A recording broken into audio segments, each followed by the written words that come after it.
always live on the free Odyssey app. ABC News, I'm Sherry Preston. Texas Republicans going with the president's pick in the Senate race and saying no to the incumbent John Cornyn. Winning in the runoff race for the nomination, Attorney General Ken Paxton. When everyone in Washington told him to abandon me and abandon the people of Texas, he didn't listen. Instead, he gave his complete and total endorsement. President Trump is the leader of our party, and his endorsement in this is the most powerful force in politics. Paxton has had the share of scandals, including being impeached on misconduct and fraud charges. He was acquitted. His wife is also divorcing him on biblical grounds. Search teams in Laos have found 5 of the villagers who were trapped for more than a week in a cave flooded by rain. 2 more villagers are still missing. Also missing 9 people who were working at a paper plant in southern Washington state when a tank holding dangerous chemicals ruptured. At least 1 person was killed and at least 9 were seriously hurt. This is ABC News. NASA wants to build a $10 billion base on the moon so astronauts can learn what it takes to go to Mars. New York State wants to build new facilities in Lake Placid so athletes can compete in an upcoming Winter Olympic Games. New York Governor Kathy Hochul says she wants to bring the Winter Olympics back to the Empire State. The idea would team up New York City with Lake Placid for a future bid, possibly for the 2042 Games. Hochul told The Athletic that she had significant meetings regarding bringing the Winter Olympics back to the state. Lake Placid already has Olympic history. It hosted the 1932 and 1980 Winter Games, including the famous Miracle on Ice when the United States hockey team shocked the Soviet Union. Dave Packer, ABC News, New York. Amid scorching temperatures of nearly 118 degrees, Muslim pilgrims have been performing the symbolic stoning of the devil taking place during this year's Hajj in Saudi Arabia. I'm Sherry Preston, ABC News. We have cloudy skies, a little bit of rain in the region as well. It's 67 degrees. I'm Debbie Monterrey. And I'm Tom Ackerman. And in the news this morning, if activists get their way and more money would be allocated towards North City, would Mayor Kara Spencer veto the bill allocating the Rams Settlement Fund? No less than $150 million of the Rams Settlement Fund going to North City so that we can see it full. It's not enough. We all know it, but we need to try to make the North Side whole. $150 million of the Rams settlement should go to North St. Louis at minimum. Mayor Kara Spencer said she wants to see how the process plays out, but would not rule out signing a bill that included $150 million for North St. Louis instead of the currently proposed $110 million. Spencer adds compromise is why she believes this latest version will pass the full Board of Aldermen. We all recognize that we can't fill all of the $700 million of needs of the water department, and we can't fill the $2 billion hole that the tornado carved, let alone the decades of disinvestment on either side of the tornado in North St. Louis. Sean Malone, KMOX News. Also in the news today. I want to be clear. These drones are specifically designed for first responders and situational awareness. That is St. Louis Police Chief Robert Tracy releasing a video about the department's intention to have an aerial response unit. The aerial response unit will have 6 Brink drones with funding by the St. Louis Police Foundation and its donors. We'll always safeguard the civil liberties of our residents, and these Brink drones will not be equipped with any type of weaponry. This is about faster response times, smarter public safety, and a stronger regional collaboration. Tracy says this allows SLMPD to invest in a smarter, faster, and more coordinated public safety mission for the city. The aerial response unit still requires the approval of the police board. Maria Aquina, KMOX News. Police are cracking down on street takeovers in the city. Detectives broke one up near 9th and Branch on Sunday, arresting 2 people. A 20-year-old woman from Forestel was charged with stunt driving and child endangerment after she was caught doing stunts in a white Lexus with her 3-year-old child in the back seat. A 32-year-old man from Columbia, Missouri was also arrested after police say he took part in the takeover and also tried to block detectives before running off. Both face stunt driving charges. A 70-year-old man has been charged in a decades-old Granite City murder. 34-year-old Randy Gale Sprino was last seen entering Albert Buddy Ziegler's truck in Granite City in November of 1993. The Madison County State's Attorney said she was later bludgeoned to death and her body was left in a field. Ziegler was charged with 2 counts of first-degree murder on Tuesday following a DNA match that took 26 years. The breakthrough came last May when researchers at a Texas lab traced the DNA to the Midwest. The lab is the same one that solved another decades-old Jane Doe case in Illinois last year. Jade Aubrey, KMOX News. Many of Missouri's small businesses are reporting financial stress, according to a pair of surveys. Brad Jones of the National Federation of Independent Business Missouri office says inflation pressure is forcing many businesses to get creative. I'm going to do what I'm doing, but I'm not going to spend a lot of money right now, or even, hire those 2 or 3 people that I really, really need. But maybe we'll just see here in the next few months how things are going to go. The NFIB surveys look at multiple economic trends, including employment, sales, and expenses. Jones say their latest numbers show a dip in the optimism index. A proposal from some Missouri lawmakers to suspend the state's gas tax is still in the early stages, with MoDOT's leader saying it's too soon to weigh in. MoDOT Director Ed Hassinger says drivers can already take steps to save on fuel costs. Drive the speed limit. If you drive the speed limit, you'll save gas. I think that's probably the best advice. Missouri House members are calling for a pause on the state's 29.5-cent gas tax through the end of the year. The plan is expected to cost about $713 million, with general revenue covering the gap for MoDOT, cities, and counties. I'm Michael Calhoun. The same question is on the table next door in Illinois. Governor J.B. Pritzker is not committing to suspending his state's gas tax, but he says Illinois has already taken steps to ease the pain at the pump. I authorized E15 as an additive in our state. That's something that really hadn't ever been done before. It lowers the cost of gasoline by about 15 cents a gallon. Pritzker also points to an earlier move of his to freeze an automatic increase in the gas tax. He says a full suspension is possible and something he'll decide on in the coming week, though he warns the revenue from the pump goes to fund road and bridge work across the state. A feel-good story out of the St. Louis County Council. Members unanimously honored Miranda Gibson, a county library leader, just named a national mover and shaker by the Library Journal. Gibson helped build the Tap-In Center, which helps people resolve old bench warrants safely and for free. Councilwoman Lisa Clancy, who sponsored the tribute, had a little fun presenting it. The article that highlighted you in the Library Journal said that you never thought you would see yourself working in the library world. And I bet you never thought you'd receive a resolution from the St. Louis County Council either. The program has helped resolve more than 9,000 missed court date warrants since 2020, including over 2,450 this year. From the KMOX Business Desk, downtown St. Louis will get a new market and speakeasy this summer. Dorsa Market is set to open at 1007 Washington Avenue in July. It will have a small pet business, a florist section, in addition to the main produce, wine, and local goods area. It will also offer hand-tossed pizzas. And on Fridays and Saturdays, visitors will be able to access a speakeasy named At the Moment behind an ATM in the building. According to the Business Journal, Dorsa's is owned by Corey James, the owner of Bella's Coffee Cafe and Buddy's Wine Bar and Bistro, both located on Washington Avenue. It is 6:08. When we return, we'll check the roadways and the weather. It looks a little drizzly right now in downtown St. Louis. Stay with us here on 104.1 FM KMOX. The reason many of us hate insurance companies is because some of them act like bullies. I'm John Morgan of Morgan & Morgan. I've been dealing with these creatures my whole career. Whether it's a workers' comp claim, an auto accident, or a nursing home or medical mishap, the playbook is often the same: deny and delay.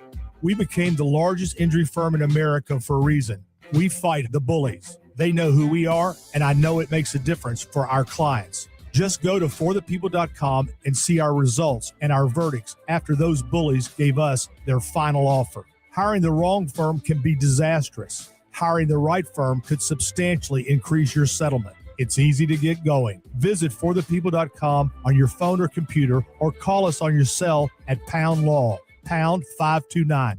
Morgan & Morgan, America's largest injury law firm. forthepeople.com.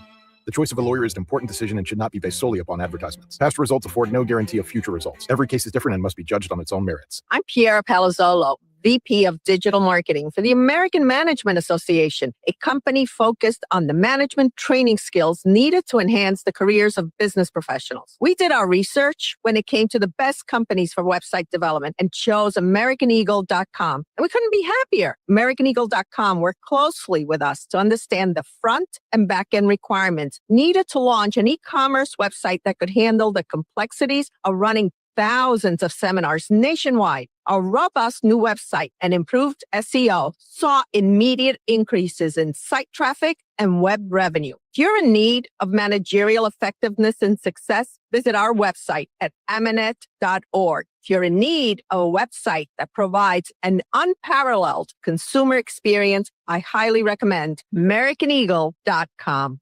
Transform your business today. Dial 877-WebNow1 for a free digital consultation with AmericanEagle.com. This hour of Total Information AM is sponsored by Gamma Tree Experts. Let's see how the roads look this morning. Roger Brand, Overhead Door Company of St. Louis Traffic Center. Well, great, with the exception of a couple little backups, Tom. The westbound 70 backup keeps getting better, but there's still a short jam up. I'll just call it west of Z into Wentzville Parkway, and then it's wide open. It doesn't go all the way to David Hochul Parkway any longer. All that road work obviously has been picked up, so we're seeing improvements there, but starting to see a little bit of a backup on northbound 270 right at 64. It goes about up to Ladue into that construction zone. There was a semi that pulled off into the work zone, it looked like, so maybe that was the reason. I just see traffic coming to a standstill, at least in that left lane. North 270 as you approach 64, so a little bit of a jam up there. But you look good down south, 55 coming up through 141 to the Merrimack, and that work zone's fine. And on the Illinois side, 64 westbound through 159 in Fairview Heights. I'm not seeing any delays at this time either. Next update at 6:20 from the Overhead Door Company of St. Louis Traffic Center. Don't miss the final home game of the season. Your St. Louis Battlehawks take on the Dallas Renegades Friday, May 29th at 7 p.m. at the Dome. It's Battlehawks Kids Day. Plus, fans can score an Archie bobblehead while supplies last. Tickets start at just $18 at UFLBattlehawks.com. Caw-caw.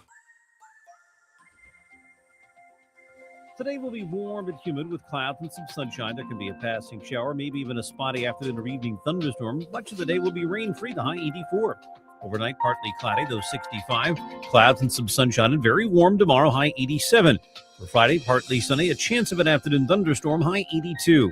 From the Saliga Heating and Cooling Weather Desk, I'm AccuWeather meteorologist Joe Lundberg on 104.1 FM, KMOX. We do have some rain, light rain, I'd say drizzly in downtown St. Louis, 67 degrees. The FBI says a recent crackdown on at-large fugitives in St. Louis is a sign of a long-term commitment. Operation Viper was a surge in federal agents in St. Louis for the final 2 weeks of April that the FBI says resulted in 91 arrests and 36 guns seized.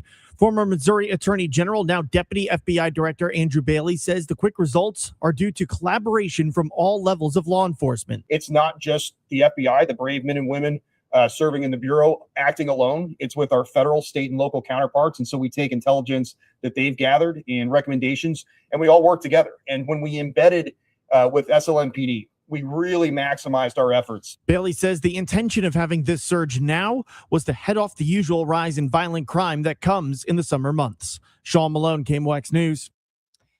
St. Louis County voters will decide this summer whether to change the county charter. The measure would do two things: line the county's charter up with the state constitution as far as when officials are sworn in, and change the rules for setting officials' pay. This grew out of a failed attempt earlier this year to raise salaries for the county executive and assessor. Councilwoman Gretchen Bangert, who sponsored the bill, defended paying the county's top officials more. I don't think it's going to make a difference between $50,000 or $100,000 if somebody's going to take on the burden of running for public office. Bangert says the aligning the charter with the state constitution should also clear up the timing problems that sank the earlier salary effort. The proposition goes before voters August 4th. The strike against Missouri's largest alcohol distributor is spreading. Teamsters at Breakthrough Beverage are extending their picket lines beyond St. Louis to facilities in Kansas City and Champaign, Illinois.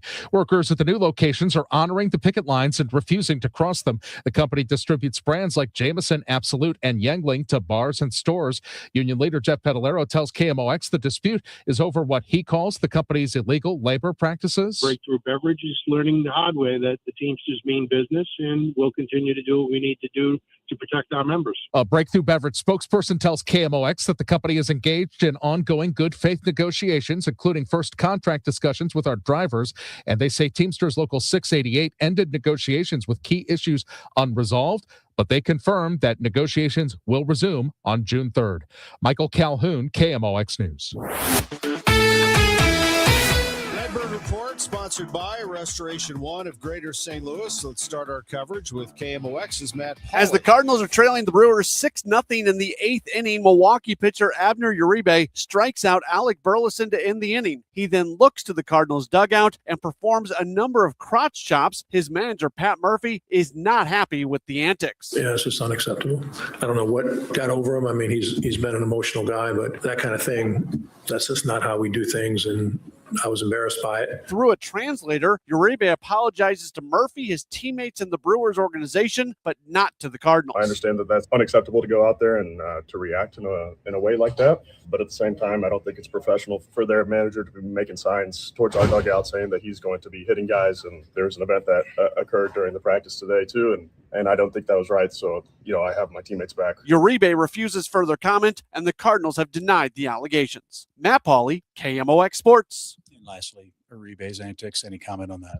No, I mean, it looked like their team and Murph was handling it on their side. That's their player. Will handle ours, but it seemed like they were taking care of it. Cardinals manager Ollie Marmol talking to our broadcast team, Chip Carey on Cardinals TV, about the situation from his perspective. Cardinals lost the game. They've lost the last two, and they will be taking on the Brewers today. We'll have the day game for you on KMOX. It starts at 12:40. I'll have pregame at 11:45 as the Cardinals fall 6-0 to the Brewers. But even though they've dropped 3 straight now, including the first 2 to Milwaukee, the Cardinals still own second place in the National League Central. That's because the Cubs have tumbled all the way to last.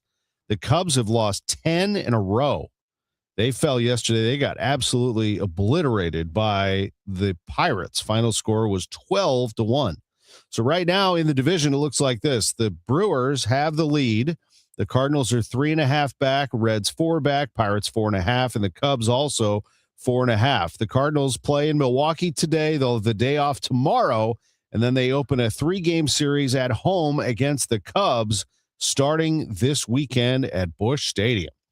As for the Stanley Cup playoffs, the Vegas Golden Knights swept the Colorado Avalanche. The number 1 seed in the West is gone. Vegas beat them 2-1 last night. They scored a goal in the opening period, added a late tally, and won this contest 2-1. Gabriel Landeskog had the game winner at 17:57 of the third period, and the Golden Knights, coached by John Tortorella on an interim basis, have taken over the talk of the Stanley Cup playoffs. They win it. They're the first team in. They'll play the winners of Carolina and Montreal. The Canadiens host the Hurricanes tonight at 7, with Carolina up 2-1 in that series. It's a 3-2 series in the NBA's Western Conference Finals. Oklahoma City beat San Antonio last night, 127-114. Shai Gilgeous-Alexander led the way with 32 points for the Thunder, and the defending NBA champions are a win away from returning to the NBA Finals, where they would take on the New York Knicks. The West will host games 1 and 2 of the NBA Finals, with game 3 at Madison Square Garden. I'm Tom Ackerman on the home of the Cardinals, 104.1 FM, KMOX. When it comes to your hearing, you deserve expert care. At the Audiology Center, you're treated by certified audiologists Dr. Colleen Bosler, Dr. Adam Foss, and Dr. Bailey Campbell, meaning 8 years of advanced education, clinical expertise, and a commitment to best practices. Charlie, we offer hearing aids from all major manufacturers, so you get what's best for you. Every patient receives individualized testing, precise fittings using real ear measurements, and personalized programming to ensure your hearing aids perform exactly as they should. And our care doesn't stop once you leave the office. We're committed to helping your hearing aids last through ongoing adjustments, maintenance, and long-term support at no extra cost. Better hearing is personal, not one size fits all. Call us today at 636-441-7470 or visit us online at theaudiologycenterstl.com. And let's take that first step together. If your ride's out of warranty and something big breaks, it could cost you thousands. Ludacris here. Let me put you on to the auto protection I trust, Endurance. With Endurance, you could never have to pay out of pocket for covered car repairs again. I'm talking about the pricey stuff: drivetrain, transmission, electrical, AC, plus lots more. You pick the certified mechanic and Endurance pays them directly. No middlemen, no runaround. If your car is under 20 years old, you're covered with unlimited miles, plus added benefits like 24/7 roadside assistance and towing. And your rate won't go up no matter how many claims you file. Listen, saving money is the same as making money. So who's going to cover your next breakdown? You or Endurance? Right now, pick the plan that's right for you and get a full year of elite benefits. A $2,000 value, free. All backed by a 30-day money-back guarantee. For your fast free quote, call 800-295-0763. 800-295-0763. 800-295-0763. Coverage varies by plan. View contracts and exclusions at endurancewarranty.com. Debbie Monterrey, Megan Lynch, Tom Ackerman. Total Information AM on 104.1 FM, KMOX. 6:20 and time for an update on the roadways and the weather. Roger Brand starts us off in the Overhead Door Company of St. Louis Traffic Center. Well, on the traffic front, we just have delays building on northbound 270, Debbie. It's backed up just north of the Clayton Road overpass. We have an incident up closer to Ladue on northbound 270 that had a lane blocked, I believe, and that's why there's a jam building through that area. I couldn't see it initially. It was that tractor trailer that had moved into the work zone, and I still don't see where this is. But again, it is jammed there on northbound 270 right now. And then there's just a little bit of a backup westbound 70 coming through Wentzville Parkway. It's west of Z, right at about the railroad overpass at the S-Bend there to Wentzville Parkway, bumper to bumper, and then it's opening up. There's more volume down south, but still just a slowdown right now. Northbound 55 approaching 141 to the Merrimack. After that, you're good to go. And we still look good on the Illinois side, 64 westbound coming through 159. It's okay, and it still looks good headed across the Musial Veterans and Poplar Bridges downtown. Next update at 6:30 from the Overhead Door Company of St. Louis Traffic Center. AccuWeather meteorologist Joe Lundberg says clouds and some sun today, warm and humid with a shower in places, even a spotty thunderstorm, high of 84. Tonight, a thunderstorm in spots this evening, otherwise partly cloudy, low 65. Tomorrow, clouds, some sun, and very warm. We're going to get a high of 87 degrees. And Friday, sun and clouds, a thunderstorm in spots, a high of 82. Currently, we have a cloudy sky, 67 degrees downtown at the Arch. The news continues on Total Information AM. Pope Leo's first encyclical, just out on Monday, addresses the arrival of artificial intelligence, both the pros and the cons. KMOX religion editor Fred Bottomer got some insight on the papal message from St. Louis Archbishop Mitchell Rosansky. What Pope Leo is telling us in this encyclical, Magnificent Humanity, is that we're really at a crossroads in our history. And that is, artificial intelligence has the capacity to do great good for humanity, or it has the capacity to detract from our humanity, to be an affront to the dignity of what our humanity is. Pope Leo uses the gospel message of Jesus, who came to redeem our humanity because we are created in God's image. Artificial intelligence does have the possibility of taking away from what our humanity really is. So I think that is the central message of the new encyclical, Magnificent Humanity. The Holy Father wants us to really reflect. How do we use this technology? How do we use it for the betterment of everyone? Or could it be used to detract and just be put in the hands of a few? What are some of his concerns? First of all, I think one of the concerns that he mentions in this encyclical is that artificial intelligence can string together words. It can give us images and all, but artificial intelligence does not have the capacity to feel, to empathize, doesn't have the capacity to reflect as we human beings do. It doesn't have the capacity to make moral judgments because there's no means for it to do so. Human beings make moral judgments. So Pope Leo is saying, look at the depth of our humanity, how we are created in God's image, and look at what artificial intelligence can do to help us, but also use the wrong way, it can detract from who we are.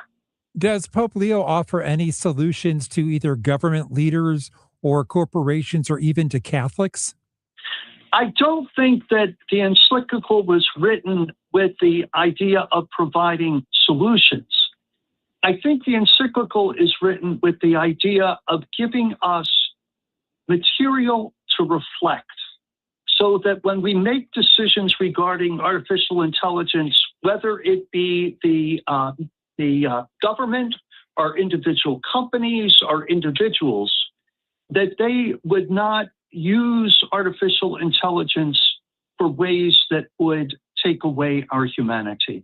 So what's your message to the Catholic flock here in St. Louis about this papal encyclical? Pope Leo has given us this encyclical at a time when we really need it.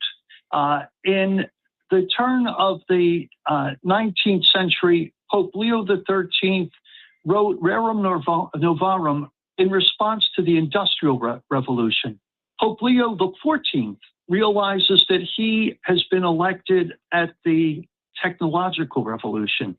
So just because we can do things, or we have the ability, should we do so without first reflecting on what we're doing? And that's the message that I get from Magnificent Humanity. Another part of the papal encyclical, Pope Leo actually apologizes for the role that the Holy See played in legitimizing slavery and for having failed to condemn it for centuries. Tell us about that. Pope Leo wanted to include the issue of slavery in the encyclical because he wanted to show that the church realized that it was a wrong, it was a sin. And the church took a while to condemn slavery.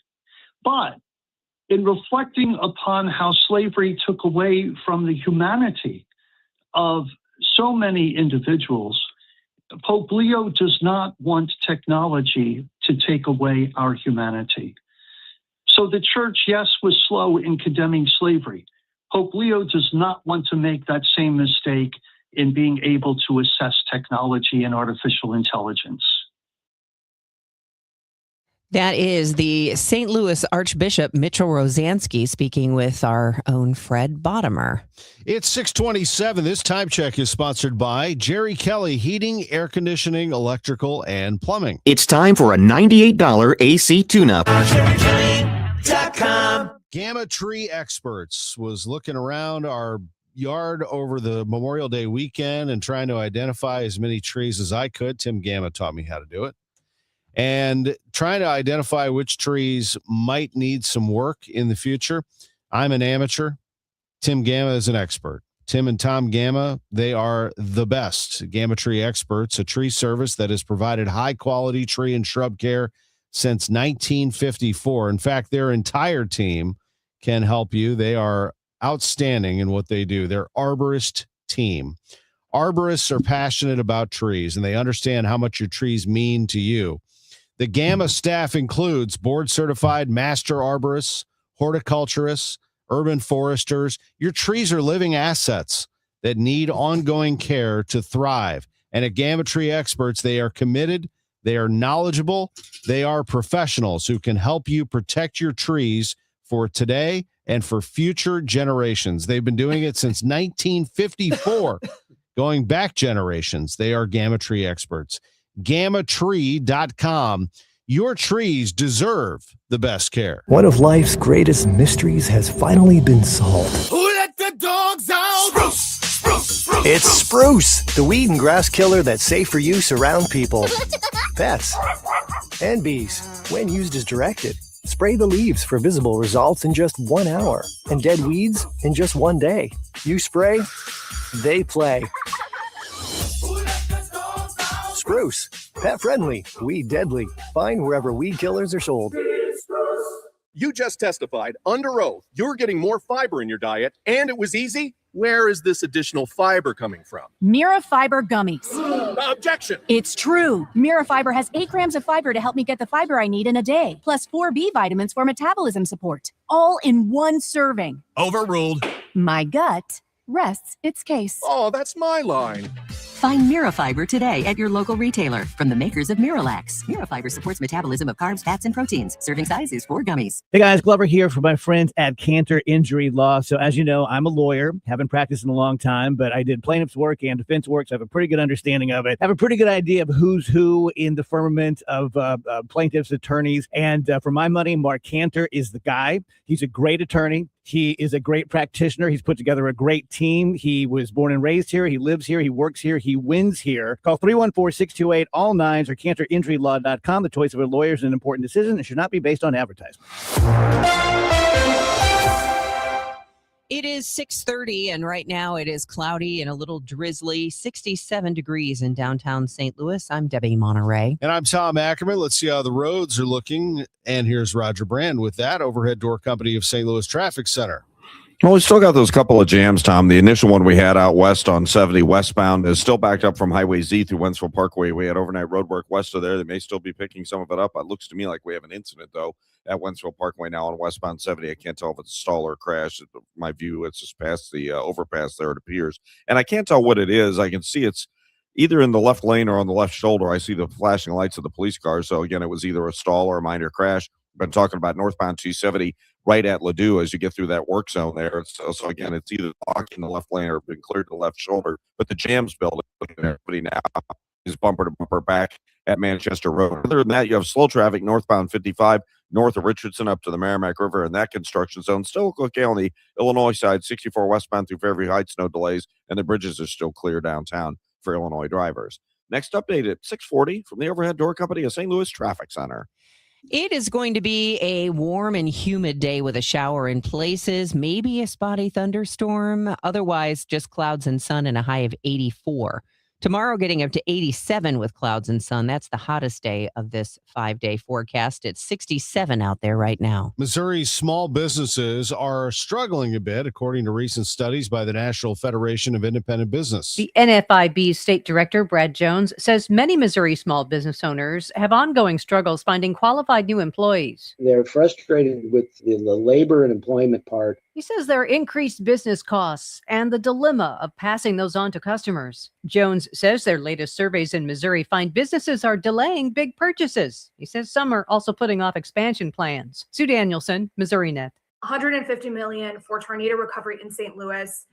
That should be obvious. Take that $55 million from downtown development. It can wait. We don't need sidewalk cafes and restaurants and exciting events. $150 million is a start.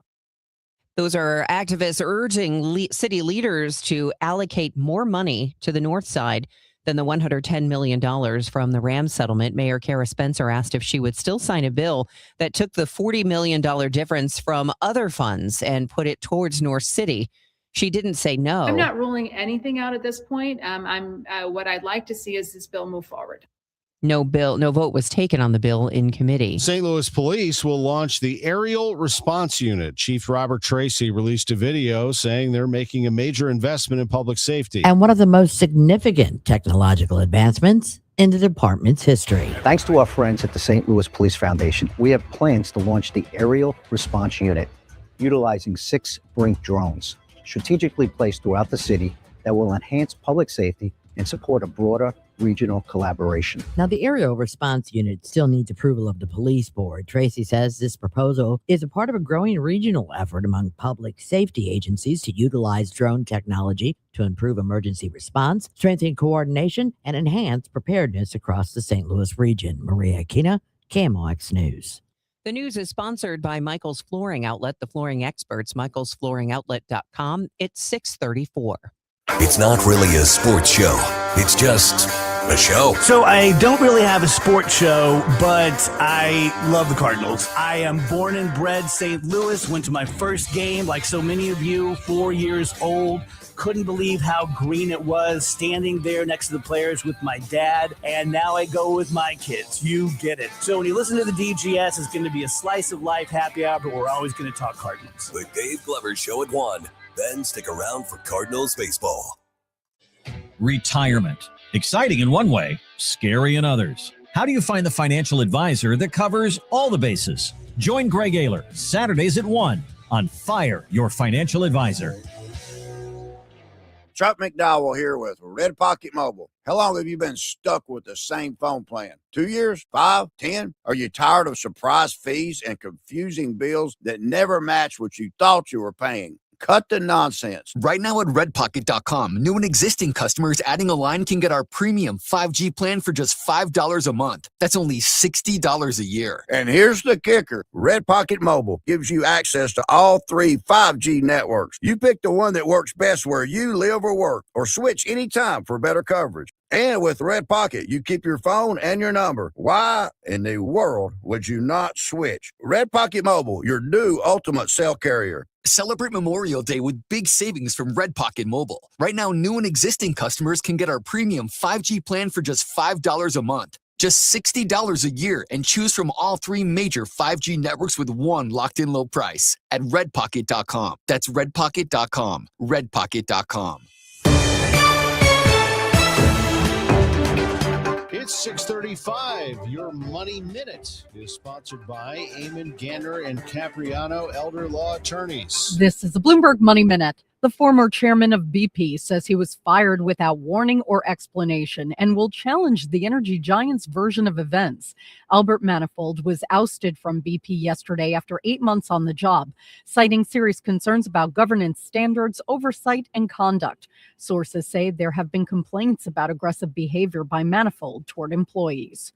Meantime, shares in rocket and satellite companies soared yesterday. They've been on the move since SpaceX filed last week for what could be the largest ever initial public offering.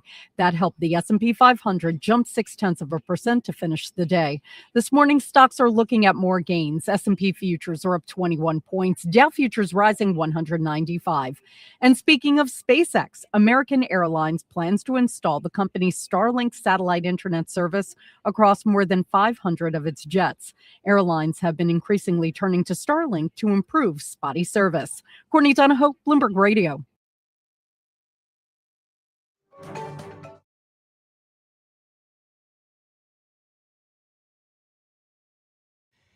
It is 6:36. Wait, everything on this IHOP value menu is just $6? I told you it was amazing. A huge plate of pancakes, bacon, and eggs is just $6. Wow. There's also French toast, a ham and cheese omelet, and oh, they got a BLT and fries now. Okay, we're coming here every day. You don't have to tell me twice. Feast for just $6 with the IHOP value menu. $7 in some locations, available every day for a limited time at participating restaurants in the U.S. Hours may vary. No substitutions. Not valid with other discounts or promotions. Prices may vary. Summer means longer days and more deals at Lowe's. This Memorial Day, shop Miracle-Gro 0.75 cubic foot garden soil, 5 bags for $10. Plus, get select 1.5-gallon red, white, and blue annuals hanging baskets, 2 for $15 to show off your favorite plants. Stop traffic with stunning landscaping and save while you do it. Our best lineup is here at Lowe's. Valid through 5/27, excludes Alaska and Hawaii. Selection varies by location while supplies last. There is always a way that you can help. And one of the ways that you can help is helping the Humane Society of Missouri. They do such great work. You know, I often see their posts on social media and they just make me cry because the Animal Cruelty Task Force is out there, not just in the St. Louis area, but all over the state of Missouri, rescuing dogs, cats, birds, farm animals, and bringing them back to one of the 2 Humane Society locations here in the St. Louis region, the one in the city on Mackland and in Maryland Heights. Plus, they've got the farm out in Union, Missouri, which if you've never been, it is definitely worth a visit. But it's good to know that the people who do it also take their jobs very seriously. I've had the honor of meeting members of the Animal Cruelty Task Force, and they love reuniting with the animals that they've rescued and knowing that they are now in happy forever homes being taken care of. But it's a mission that costs money, and the Humane Society of Missouri doesn't get any tax dollars. They survive on donations from animal lovers like you and me. They have all kinds of ways throughout the year that you can help with all kinds of great events. The next big one is coming up this June 18th. It's Purses for Pooches. Also, Wagon Days on June 20th. I'll keep you posted on more events, but you can always go to hsmo.org and help the dogs, cats, and animals at the Humane Society of Missouri. Lombardo Homes is known for quality, luxury, and thoughtful design in some of the area's most desirable communities. This season, we're continuing a limited spring opportunity, offering select enhancements designed to elevate your home and your experience. From a finished basement recreation room to premium kitchen and cabinet upgrades, or flexible options like design credits or closing cost savings. These offers are available in select communities for a limited time. Visit lombardohomes.com or stop by a sales office today. Nothing makes a gathering great like Eggland's Best Eggs. They're just so delicious with better nutrition, too. For us, it's eggs any style, as long as they're the best. Eggland's Best. Better taste, better nutrition, better eggs. Today, the Cards, the Brewers. Ameren Total Access 1145. First pitch 1240. Cardinals Radio. 104.1 FM KMOX. Well, it should be interesting today. Brewers pitcher apologized for his antics, but did not apologize to the Cardinals. We'll explain coming up at 6:45. Right now, here's Roger Brand in the Overhead Door Company of St. Louis Traffic Center. Well, Tom, we still have a little bit of a jam on westbound 70 from 61 out through Highway Z. It's opening up just west of there. Was a crash. I could see them clearing it. They had all lanes temporarily blocked at Wentzville Parkway, but then they got it out of there. So everything's getting back to normal. Still just that little bit of a backup. And southbound 61 is slow. Wentzville Parkway down to 64 in that area as well. North 270, you've got delays. Slow at Doherty Ferry, jamming before you get to Manchester all the way up into Ladue. We had an incident that was in the left lane there. I believe they moved it to the left shoulder. Also starting to see a backup now. Northbound 55, just north of Richardson, bumper to bumper, most of the way to 141. And then from there, slow up to the Merrimack River Bridge. And there's just a hint of a slowdown now. Starting to see a little volume westbound 64, midway from 50 into 159 into that construction zone. Once you get past that point, though, you're clear across the Poplar or Mutual Veterans Bridges downtown. Next update at 6:50 from the Overhead Door Company of St. Louis Traffic Center. 6:41. Let's check in right now with our AccuWeather meteorologist, Joe Lundberg. Looking out the windows right now, and I can't tell if it's still raining, but it was a little earlier, Joe. It looks just kind of damp is about the best way to phrase it. Cloudy right now, and those clouds will gradually break for some sun. Most of the showers have dissipated around the area, and the thunderstorm that we were looking at an hour ago is now a little farther to the east and moving farther away. So in between, we'll see clouds and sun. It'll feel warm and humid today. We'll get to about 84. There is a risk for another shower, maybe even a pop-up thunderstorm this afternoon and this evening, but a good bit of the day is still going to end up being rain-free. Our high gets to 84. Later tonight, partly cloudy, mid-60s, some sunshine tomorrow, a very warm day, the high 87, probably the warmest day going forward. Not quite that warm on Friday with sun and clouds. There could be a stray afternoon thunderstorm again. I think most of the day is dry, the high 82. And the weekend looking pretty decent. Clouds and some sunshine up to 82 Saturday, upper 70s to near 80 on Sunday. Right now, we've got 70 degrees in St. Peter's at 71 in Florissant, cloudy 71 downtown at the Arch. From the Saliga Heating and Cooling Weather Desk, I'm AccuWeather meteorologist Joe Lundberg on 104.1 FM KMOX. Joe, thank you very much. We have sports coming up in 2 minutes. NASA has revealed its plans for creating a base for astronauts on the moon. It's expected to play a critical role in the space race between the U.S. and China. Here's ABC's Sophie Flay. This $20 billion moon base project will unfold in 3 phases. The first, kicking off this year. NASA will use drones and rovers to scout the best sites near the moon's south pole before construction begins in 2029. During that first phase, NASA plans to land on the moon nearly 24 times. And by 2032, it plans to send the first astronauts to live and work on the lunar surface. President Trump making his 3rd trip to Walter Reed Medical Center in 13 months. We get more from ABC News political correspondent Rachel Scott. President Trump leaving Walter Reed Medical Center after a 3-hour visit, his 3rd in the last 13 months, declaring himself in good health. The White House says he underwent routine annual dental and medical assessments as part of his regular preventative health care. President Trump, who will turn 80 in June, writing on social media, everything checked out perfectly. But tonight, no further details from the president's doctor. In New Jersey, tensions remain high outside Delaney Hall, a federal immigration facility in Newark, where Senator Andy Kim was pepper sprayed yesterday by federal agents. ABC's Phil Tate outside the facility with the latest. About a dozen federal agents just outside of the detention center. There's a fleet of vehicles and a few protesters who are on the street. Just moments ago, a vehicle tried to make their way inside. Some folks even sitting on the sidewalk. They were trying to block that vehicle from getting inside. But this all follows what happened here just last night. Protesters clashed with federal immigration officers yet again, ending with 3 arrests. Tennessee federal public defenders called on the governor to put a pause on all executions in the state of Tennessee after a lethal injection was called off last week. This past Thursday, the state attempted to execute Tony Carruthers, who was convicted of kidnapping and murdering 3 people in 1994, but staff tried and failed for more than an hour to establish an intravenous line.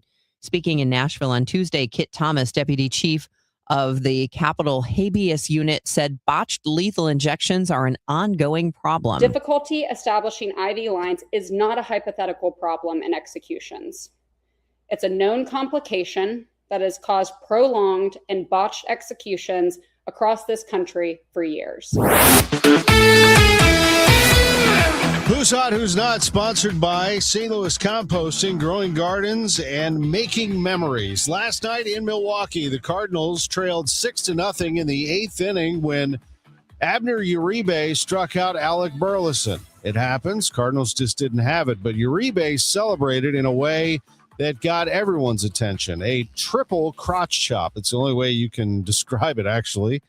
Like I don't know how you would describe it, like a pro wrestler or something. He was out there celebrating out on the pitcher's mound and looking at the Cardinals dugout while he was doing it. Apparently, he was upset about something that he claims he saw that the Cardinals were throwing inside or intending to throw inside. The Cardinals vehemently deny that. Brewers manager Pat Murphy addressed Uribe immediately as he came off the field, called it unacceptable. Here is Uribe with his apology, although as you can hear here, he doesn't apologize to the Cardinals through a translator. Yeah, I think first and foremost, everyone here knows me and knows who I am and knows I have a bit of a history of being emotional out there. But again, I think first I owe an apology to the Brewers. I owe an apology to my teammates, to my manager, all the bosses of the team. I understand that that's unacceptable to go out there and to react in a way like that.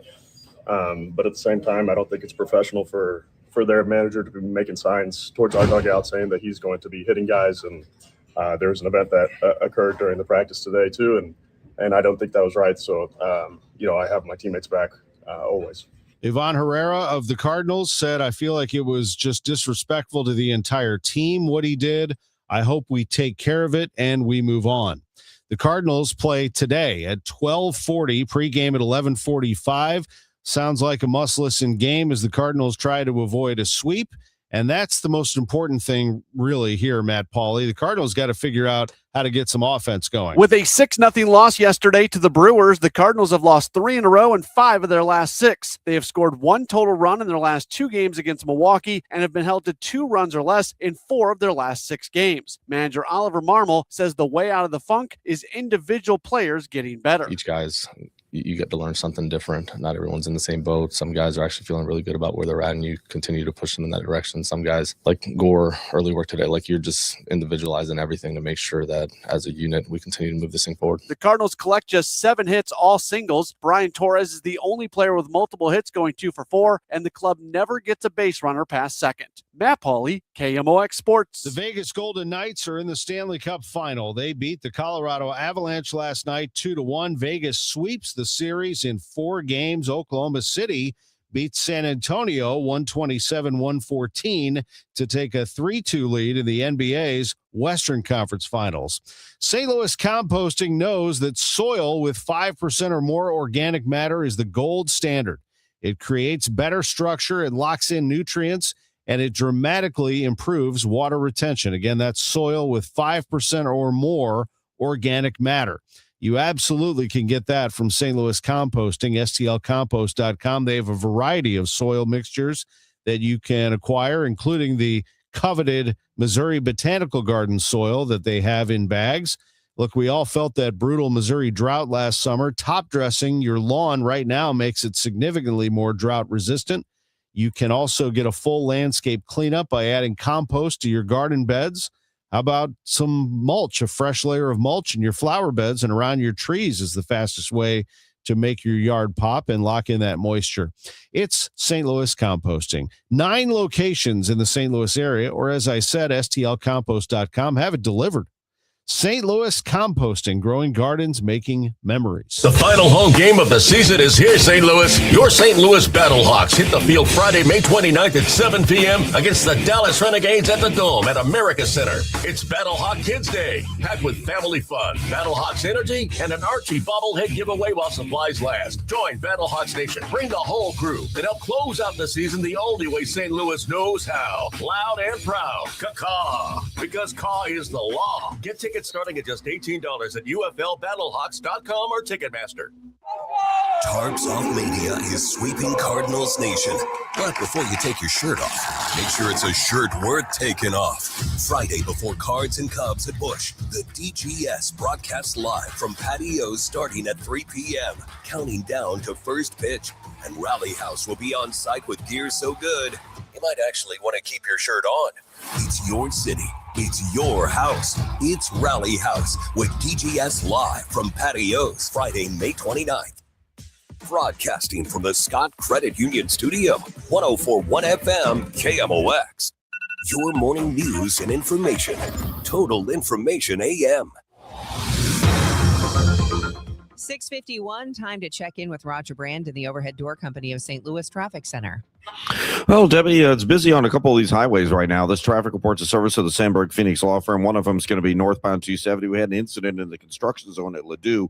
They looked like they moved it over to the left shoulder. Traffic's a solid jam from Doherty Ferry up to Ladue on North 270 right now. Westbound 70 had a couple of problems earlier this morning between Z and David Hokel Parkway. It's all been cleared. Everything's back on the go there. But eastbound 70 is just kind of slow. Lake St. Louis into Bryan Road. Northbound 55, north of Richardson up to the Merrimack. You've got some busy traffic there. Westbound 64, 10 minutes ago, had some slow traffic approaching 159. It looks better now, so we're in a little bit of a lull there. In downtown, we're still clear across the Poplar and Musical Veterans Bridges. Next update at 6:58 from the Overhead Door Company at St. Louis Traffic Center. At Sandberg Phoenix, we're more than just a law firm. We're partners committed to you, your business, and your community. From family law to litigation, we're ready to serve. Visit sandbergphoenix.com. The choice of a lawyer is an important decision and should not be based solely on advertising. Weather today, clouds and some sun, warm and humid, shower in places, maybe even a thunderstorm, high 84. Tonight, a chance of a thunderstorm in spots, otherwise partly cloudy, low 65. Tomorrow, just a warm day, clouds, sun, very warm, a high of 87 degrees. Currently, we have clouds downtown, 68 at the Arch. The news continues at 6:52. Illinois Governor Pritzker says the bi-state's boom in data centers raises a concern. And for him, it's about the state's water. He argues Illinois is sitting on a resource most states would envy. Water, we are one of the best states in the entire country for fresh water. 20% of the world's fresh water is attached to the state of Illinois. 20% of the world's fresh water, including the aquifers that run underneath our rivers, our lakes, and then 80% of the United States fresh water. Pritzker says that supply has to be guarded from pollution and overuse by industry. He also is pushing to strip away state tax incentives for data center developers. He wants to make them cover their own power costs and infrastructure costs so residents don't get stuck with higher electric bills. Illinois State Senator Christopher Belt has legislation, the Retail Cash Payment Act, which prohibits businesses from declining cash payments up to $500. Senator Belt says we still need to acknowledge and respect an entire part of the population that still uses cash for different reasons. Should not be an instance where they go to a retail mercantile establishment and their cash is not accepted. I mean, it seems like this is a common sense approach, but obviously we had to, enact legislation to get it to this point. So I'm happy it passed out the Senate. Many people do not have bank accounts, while others are just more comfortable using cash. The Retail Cash Payment Act is waiting for Governor Pritzker's signature. Senator Belt expects he'll sign off. Maria Aquina, KMOX News. A measure to cap the cost of prescription drug prices is gaining traction in Illinois. Lawmakers have debated the issue of prescription drug affordability for years, but no bill has made it out of a committee. That changed last Thursday when House lawmakers voted 62-39 to pass a bill that would allow an independent board to set the maximum price that a drug can be sold for in Illinois. The board would contain both the governor and appointed state lawmakers. However, there's only 1 month left of the state's legislative session. And with strong Republican opposition and no position taken by Governor J.B. Pritzker, the bill still has a long way to go. Jade Aubrey, KMOX News. I heard it's somebody's birthday. Birthday excitement. It's your birthday. A big happy birthday to my co-host, Debbie Monterrey. She reads the birthdays every morning. Now we get to return the favor. Aw. Happy birthday. Thank you. There's a bunch of other people celebrating birthdays today, including Terry Schmidt of Chesterfield, Wiley Price, Elizabeth Moore Malik from the Life Group, Bob Fox, Rhonda Homnebrugi, and Claire Panopoulos. By the way, the birthday shout out is sponsored by Renner Garage Door, RENNER, forward and back. This is the best birthday ever. Hey, let's talk for a second about a way that you can help a loved one and help yourself too. Because if you're sick and tired of constantly trying to find someone to care for your loved one who is at home and needs help with things like bathing and medication and heading to doctor's appointments and mobility and all those things, well, there is something called Freedom Care that you should know about. Freedom Care through Medicaid lets your family choose a trusted friend or a relative as your loved one's caregiver. So it could be somebody that your loved one already knows and trusts, who knows your loved one's routines. And again, maybe it's something they're already doing and can now get paid for. Caregivers can help with meals, medications, bathing, mobility while getting paid. And you don't have to spend all that time on the phone with rotating strangers in and out of the house. It's 100% free to you.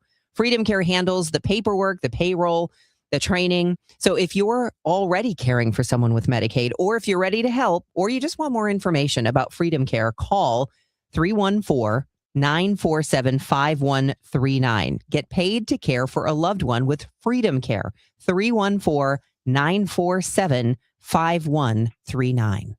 Staples presents Celebrations Made Easy. I went to Staples for a custom printed graduation banner and invites and saw that Party City is now at Staples. Wait, what? Party City is now at Staples. So now Staples has balloons, Yep. decorations, Yes. streamers, cups, table covers. Yep, Staples has everything for a party. And now buy two, get one free on select foil balloons. Holy confetti! So the best party started at Staples. That was easy. In 613 select stores, exclusions apply. In-store or buy online. Pick up in-store only. I'm Tom Ackerman with this month's Siteman Cancer Center Spotlight. We're joined by Dr. Lewis Thomas, a WashU medicine urologist at Siteman Cancer Center, as we discuss bladder cancer. Dr. Thomas, is there anything we can do to prevent bladder cancer? Yeah, Tom, that's a great question. So, probably 80-85% of bladder cancers are related to a history of tobacco exposure. And so I think, like many cancers, getting folks to quit smoking is one of the things that we, highly advocate for. I think for those who have been smoking for years, I will say, there's a lot of great tobacco cessation resources available through WashU and Siteman that they can certainly utilize. We do also know that, once someone quits smoking, the risk of bladder cancer, about 10 years after they quit, the risk of bladder cancer is actually then pretty similar to their peers. Go to siteman.washu.edu. It's 6:58. Let's hear from Roger Brand in the Overhead Door Company of St. Louis Traffic Center. Well, we still got delays on eastbound 70, Tom. In fact, it looks a little bit more like a jam, so there may be a problem before Bryan Road. I can't see it right now from my vantage point, but I can see traffic backing up at Lake St. Louis Boulevard most of the way into Bryan, so there looks like there may be something blocking just before you get to the Bryan Road overpass on eastbound 70 right now. If you're on northbound 270, it's slow approaching Doherty Ferry. Jam from Manchester up to 64. Again, it opens up as you get through 64 in the work zone. I can't tell if there's something new blocking there, if it's just traffic unwinding from the earlier incident we had at Ladue. Northbound 55 north of Richardson headed up to 141 is slow. Other than that, traffic on the Illinois side, 64 through 159 is clear, and clear across the bridges downtown. Next update at 7:10 from the Overhead Door Company of St. Louis Traffic Center. Right now, it's cloudy and 68 degrees in downtown St. Louis. I'm Debbie Monterrey. I'm Sean Malone. If activists got their way and $150 million of the Rams settlement money went towards North St. Louis City, would Mayor Kara Spencer sign that bill? I've got that story coming up. I'm Tom Ackerman. Soon, drones could be keeping you safe in St. Louis City. I'm Maria Aquino with details. The Teamsters striking Breakthrough Beverage confirmed to KMOX they're headed back to negotiations. Anytime we're talking, it's reason to be optimistic. I'm Michael Calhoun with the latest. This is AccuWeather meteorologist Joe Lundberg. Clouds and some sun, warm and humid today with a shower or even a spotty thunderstorm, high 84. Cardinal baseball today at 12:40. News, talk, cards. KMOX AM St. Louis. KMOX FM Hazelwood. Always live on the free Odyssey app. ABC News, I'm Sherry Preston. Back to work soon for first responders in southern Washington state after the rupture of a chemical tank at a paper plant killed one person and left 9 hurt, some seriously. Cowlitz Fire and Rescue Chief Scott Goldstein. Officials can also confirm that there's currently 9 employees who remain unaccounted for. Voters in Texas picking Attorney General Ken Paxton as the GOP nominee for Senate and voting down the incumbent, Senator John Cornyn. The senator spoke last night. I've said throughout this race that I trust the voters of Texas, and they've made their decision, and I must respect it. Paxton will face Democrat James Tallarico for Cornyn's Texas seat. Health officials warn the Ebola outbreak in Central Africa is growing beyond what responders can do to contain it. Rescuers in Laos found 5 of the 7 villagers who have been missing for more than a week in a flooded cave. They were trapped when heavy rain cut off the entrance. This is ABC News. NASA has revealed plans for creating a base on the moon so that astronauts can practice ahead of an eventual mission to Mars. This $20 billion moon base project will unfold in 3 phases. The first, kicking off this year. NASA will use drones and rovers to scout the best sites near the moon's south pole before construction begins in 2029. During that first phase, NASA plans to land on the moon nearly 24 times. And by 2032, it plans to send the first astronauts to live and work on the lunar surface. ABC's Sophie Flay. The mother of NFL quarterback Will Levis has revealed her son spent an exorbitant amount of money trying to scrub a leaked sex tape from the internet. On the tape, Levis and his then-girlfriend Gia Duddy, hackers apparently breached one of Levis's phones when he was in college. The heat wave continues in Western Europe. France and Spain and the UK have all been breaking records, the heat dome making it 20 degrees hotter than it usually is this time of year. Sherry Preston, ABC News. It is 7:02, and right now we've got partly sunny skies officially, although it still looks pretty cloudy in downtown St. Louis. It is 68 degrees. I'm Debbie Monterrey. And I'm Tom Ackerman. If activists get their way and more money would be allocated towards North City, would Mayor Kara Spencer veto the bill allocating the Rams settlement fund? No less than $150 million of the Rams settlement fund going to North City so that we can see it full. It's not enough. We all know it, but we need to try to make the North Side whole. $150 million of the Rams settlement should go to North St. Louis at minimum. Mayor Kara Spencer said she wants to see how the process plays out, but would not rule out signing a bill that included $150 million for North St. Louis instead of the currently proposed $110 million. Spencer adds compromise is why she believes this latest version will pass the full Board of Aldermen. We all recognize that we can't fill all of the $700 million of needs of the water department, and we can't fill the $2 billion hole that the tornado carved, let alone the decades of disinvestment on either side of the tornado in North St. Louis. Sean Malone, KMOX News. Calling it one of the most significant technological advances in the St. Louis Police Department's history.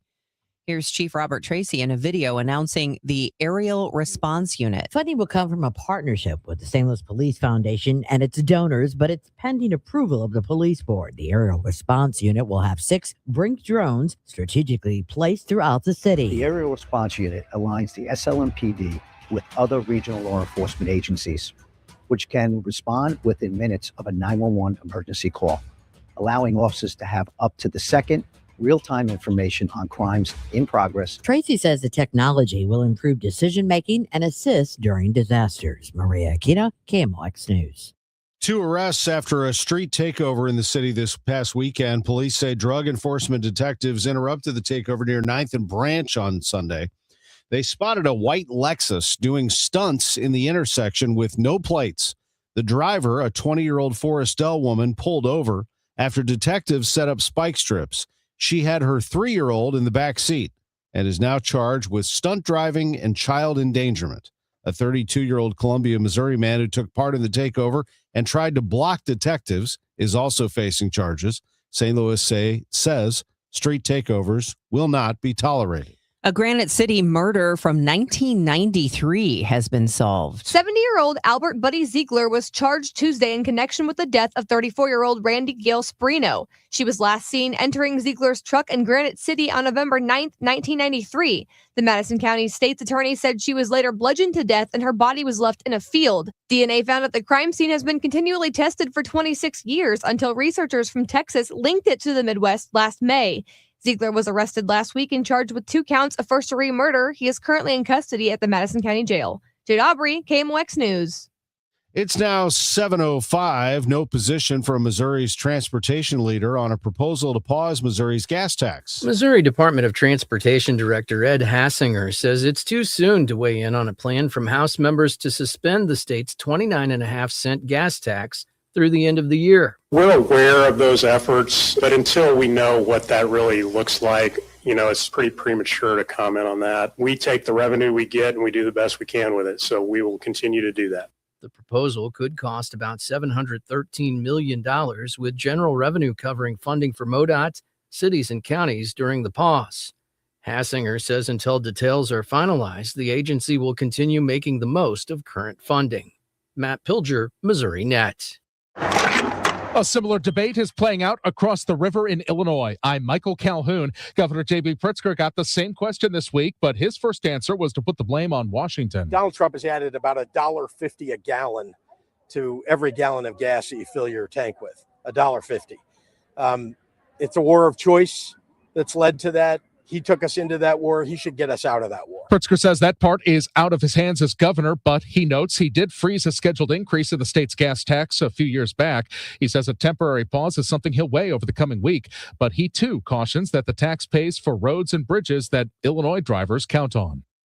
As boating season kicks off, some safety tips for boat drivers. That, of course, brings into play debris that is floating around on the lake. So need to be really cautious out there because there is stuff being reported floating down the river. That's the advice of Master Captain Bob May, who talked to Missouri Net on Friday ahead of the busy holiday weekend. He says an increase in boat safety programming has led to 0 fatal boating accidents in the Ozarks over the last 2 years. While there was an accident, it wasn't fatal. 5 people were hurt in a boating accident at the lake on Monday when a boat struck a partially submerged log. The adult driver and 4 juvenile passengers were all taken to hospitals with minor to moderate injuries. How much RAM settlement money is going to the city's water department? That question will be discussed at today's city council meeting. Mayor Kara Spencer previously proposed $30 million from the settlement to go to the water department, but a public hearing is expected to take up the question of whether or not that amount is enough. This comes after a water rate increase was introduced to the aldermen last week. Today's meeting will be held this afternoon at 3:30 p.m. at City Hall. From the KMOX business desk, 2 downtown office buildings will be auctioned off in the next few weeks. The 30-story Bank of America Plaza on Market Street will go on the auction block on June 22nd with an opening starting bid of just $2 million. That's a far cry from the almost $48 million it sold for in 2010. According to the Business Journal, the building is 40% occupied with 11 tenants. Another property in receivership is going up for auction on the same day. The former Anthem Blue Cross Blue Shield of Missouri headquarters on Chestnut near Union Station will be auctioned June 22nd. There are 8 major downtown properties that have entered receivership in the past 15 months. It's 7:08, and we'll take a look at traffic and weather coming your way next on Total Information AM. Insurance companies often have a basic strategy: delay, deny, defend. Some try to grind you down, but they have another tremendous weapon, a software called Colossus. They know which attorneys are great and which are not so great. They know who is likely to take the last offer and who will take them by their scalp, kicking and screaming to trial. They know that they have to pay some firms early and fairly. I'm John Morgan of Morgan & Morgan. The insurance companies have done their homework. Before you hire a lawyer for your injury case, do yours. Visit forthepeople.com and see our settlements and verdicts for cases like yours. We became the largest injury firm in the world for a reason. When you hire the wrong firm, you may be beat before you start. All law firms are not the same. Morgan & Morgan, forthepeople.com. The choice of a lawyer is an important decision and should not be based solely upon advertisements. Past results afford no guarantee of future results. Every case is different and must be judged on its own merits.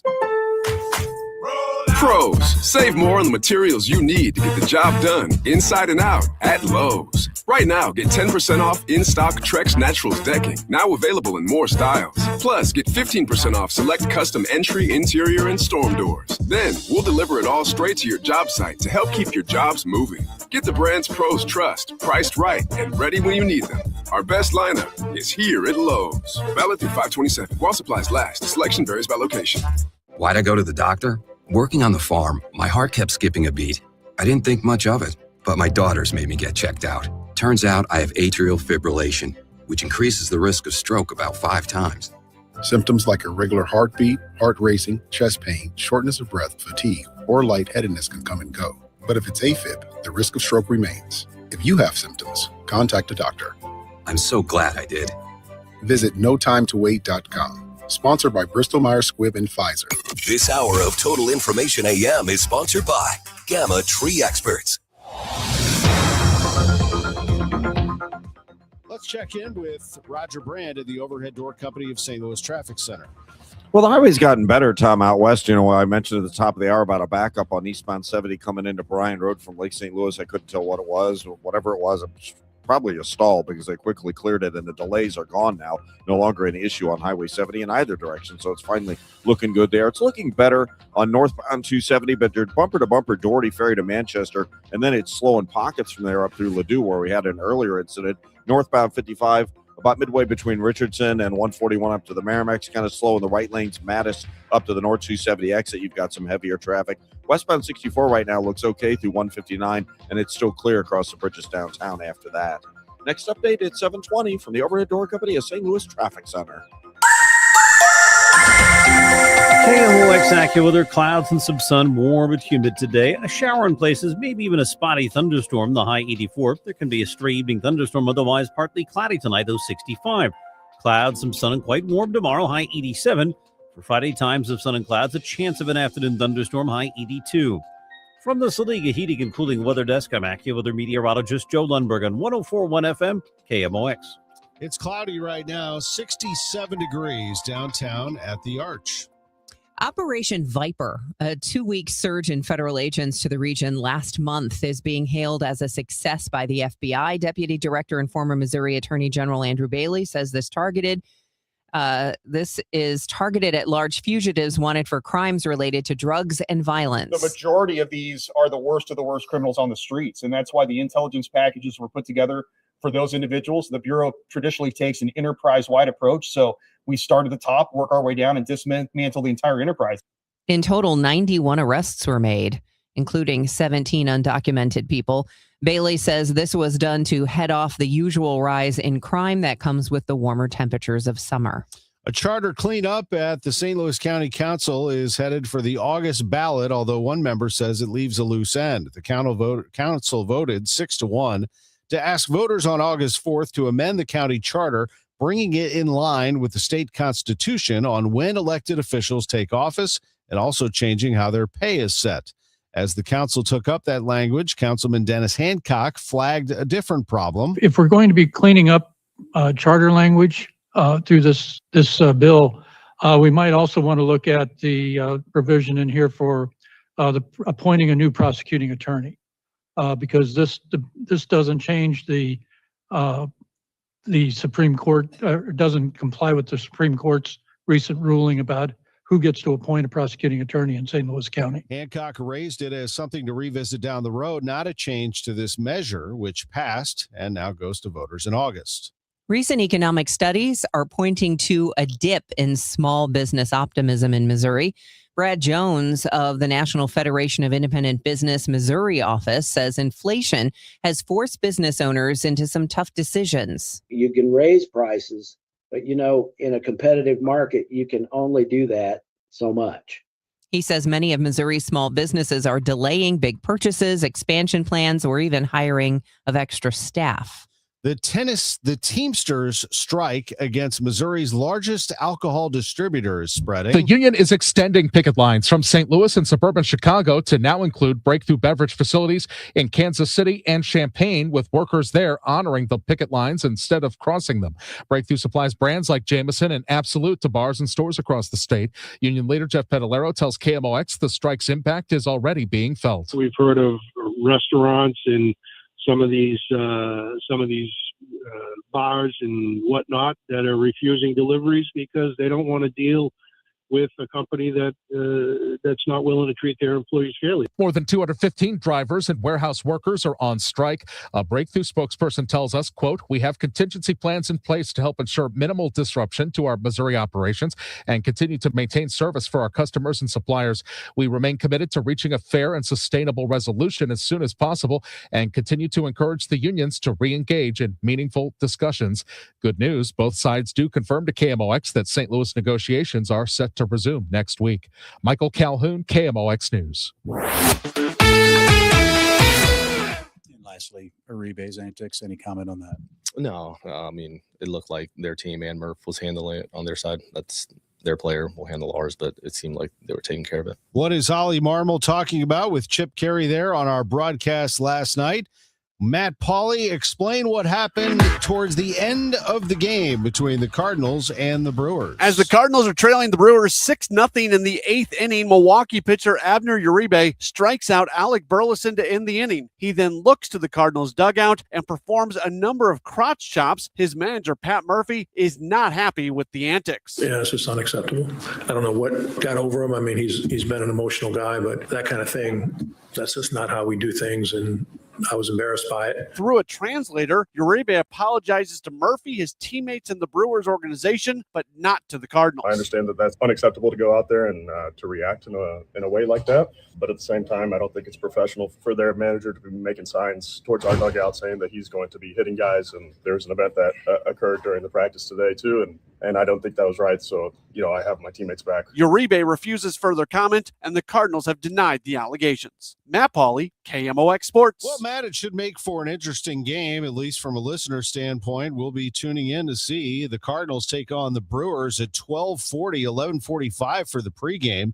Cut of the game sponsored by the Diamond Shop, thediamondshop.net. It'll be Dustin May on the mound for St. Louis this afternoon.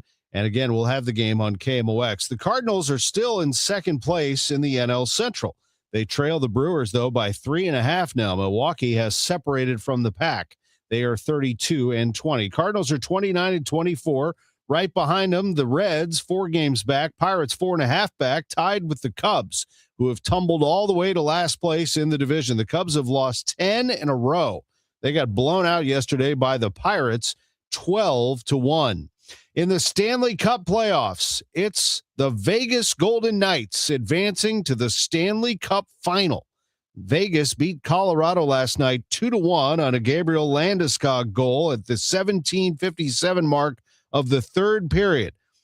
That goal by Landeskog cut it to 2-1, but that's all that they could get, and Vegas wins it. Cole Smith had the game winner at 14:15. Mark Stone got the scoring started, and the Golden Knights win it over the President's Trophy winning Colorado Avalanche in 4 games. They await the winner of Montreal and Carolina. The Hurricanes are up 2-1 in that series with a game at Montreal tonight at 7. NBA Finals are half there. The New York Knicks are waiting for the winner of San Antonio and Oklahoma City. The Thunder 1 win away after beating the Spurs last night 127-114. I'm Tom Ackerman on the home of the Cardinals. 104.1 FM, KMOX. Hello, 4th of July. Back-to-back Jack! Kerry Robinson, a hero tonight! The Cubs visit St. Louis May 29th through the 31st for a weekend of baseball's best rivalry at Busch Stadium. The history is real, the fans are loud, and the energy in the ballpark is unmatched. Day or night, every pitch matters when these two meet. Get ready, Cardinals fans. This is what summer baseball in St. Louis is all about. Don't miss a moment of it. Get your tickets at cardinals.com. The weekend starts at Busch Stadium. Grab your crew and kick it off at Friday Night Live. Every Friday night home game, Budweiser Terrace turns into the hottest happy hour in the Lou. With $5 beers, $5 hot dogs, $7 margaritas, live music, and more all game long. Meet up with friends, soak in the energy, and keep the night going with baseball under the lights. Good vibes, great deals, your new Friday tradition. Get tickets now at cardinals.com. If your ride's out of warranty and something big breaks, it could cost you thousands. Ludacris here. Let me put you on to the auto protection I trust, Endurance. With Endurance, you could never have to pay out of pocket for covered car repairs again. I'm talking about the pricey stuff, drivetrain, transmission, electrical, AC, plus lots more. You pick the certified mechanic and Endurance pays them directly. No middlemen, no runaround.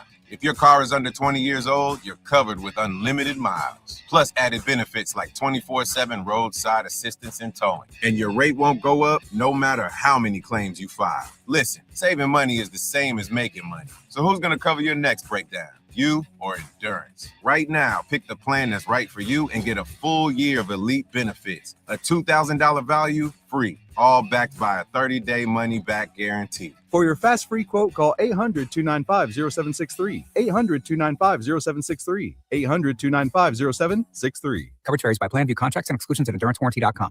Now the news at 9, The Talk. The Chris and Amy Show on 104.1 FM KMOX. It is 7:20. This is Total Information AM. I'm Debbie Monterrey along with Tom Ackerman. Let's check in with Roger Brand and get the latest on the roads. He is in the Overhead Door Company of St. Louis Traffic Center.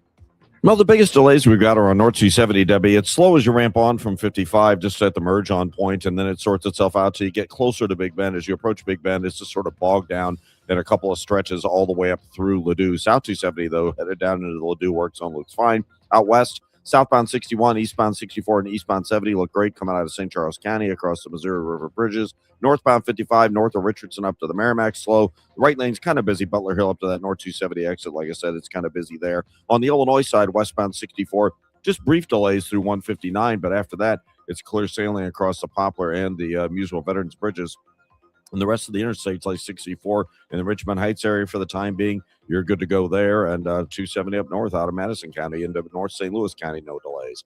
Next update is 7:30 from the Overhead Door Company of St. Louis Traffic Center. Don't miss the final home game of the season. Your St. Louis Battlehawks take on the Dallas Renegades Friday, May 29th at 7 p.m. at the Dome. It's Battlehawks Kids Day. Plus, fans can score an Archie bobblehead while supplies last. Tickets start at just $18 at UFLBattlehawks.com. Caw-caw. It's going to be a day of humidity, a little bit of clouds, a little bit of sun, maybe a shower, maybe a thunderstorm. So got it all wrapped up into one day. A high of 84. Tonight, a thunderstorm in spots this evening, otherwise partly cloudy, low 65. Tomorrow, clouds and sun, very warm, high 87. Currently, it's 68 downtown at the Arch. It's 7:22. Pope Leo's first encyclical, just out on Monday, addresses the arrival of artificial intelligence, both the pros and the cons. KMOX religion editor Fred Bottomer got some insight on the papal message from St. Louis Archbishop Mitchell Rosansky. What Pope Leo is telling us in this encyclical, Magnificent Humanity, is that we're really at a crossroads in our history, and that is artificial intelligence has the capacity to do great good for humanity, art has the capacity to detract from our humanity, to be an affront to the dignity of what our humanity is. Pope Leo uses the gospel message of Jesus, who came to redeem our humanity because we are created in God's image. Artificial intelligence does have the possibility of taking away from what our humanity really is. So I think that is the central message of the new encyclical, Magnificent Humanity. The Holy Father wants us to really reflect. How do we use this technology? How do we use it for the betterment of everyone? Or could it be used to detract and just be put in the hands of a few? What are some of his concerns? First of all, I think one of the concerns that he mentions in this encyclical is that artificial intelligence can string together words. It can give us images and all, but artificial intelligence does not have the capacity to feel, to empathize, doesn't have the capacity to reflect as we human beings do. It doesn't have the capacity to make moral judgments because there's no means for it to do so. Human beings make moral judgments. So Pope Leo is saying, look at the depth of our humanity, how we are created in God's image, and look at what artificial intelligence can do to help us, but also use the wrong way, it can detract from who we are.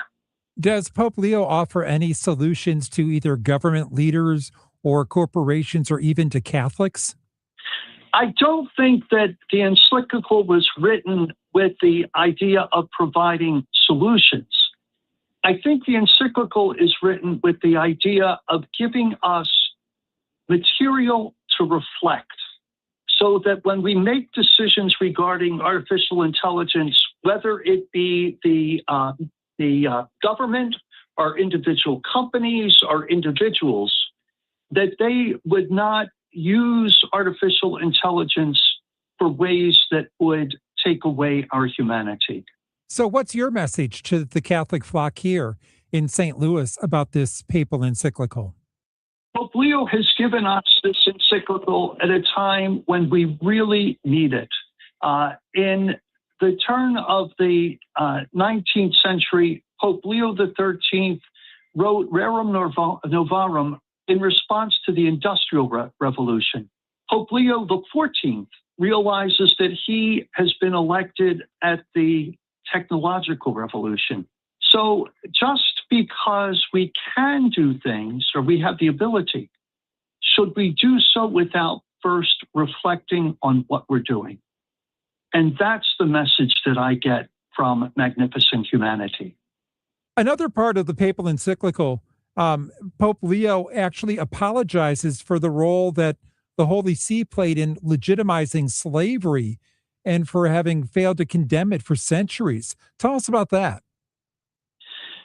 Pope Leo wanted to include the issue of slavery in the encyclical because he wanted to show that the church realized that it was a wrong, it was a sin. And the church took a while to condemn slavery. But in reflecting upon how slavery took away from the humanity of so many individuals, Pope Leo does not want technology to take away our humanity. So the church, yes, was slow in condemning slavery.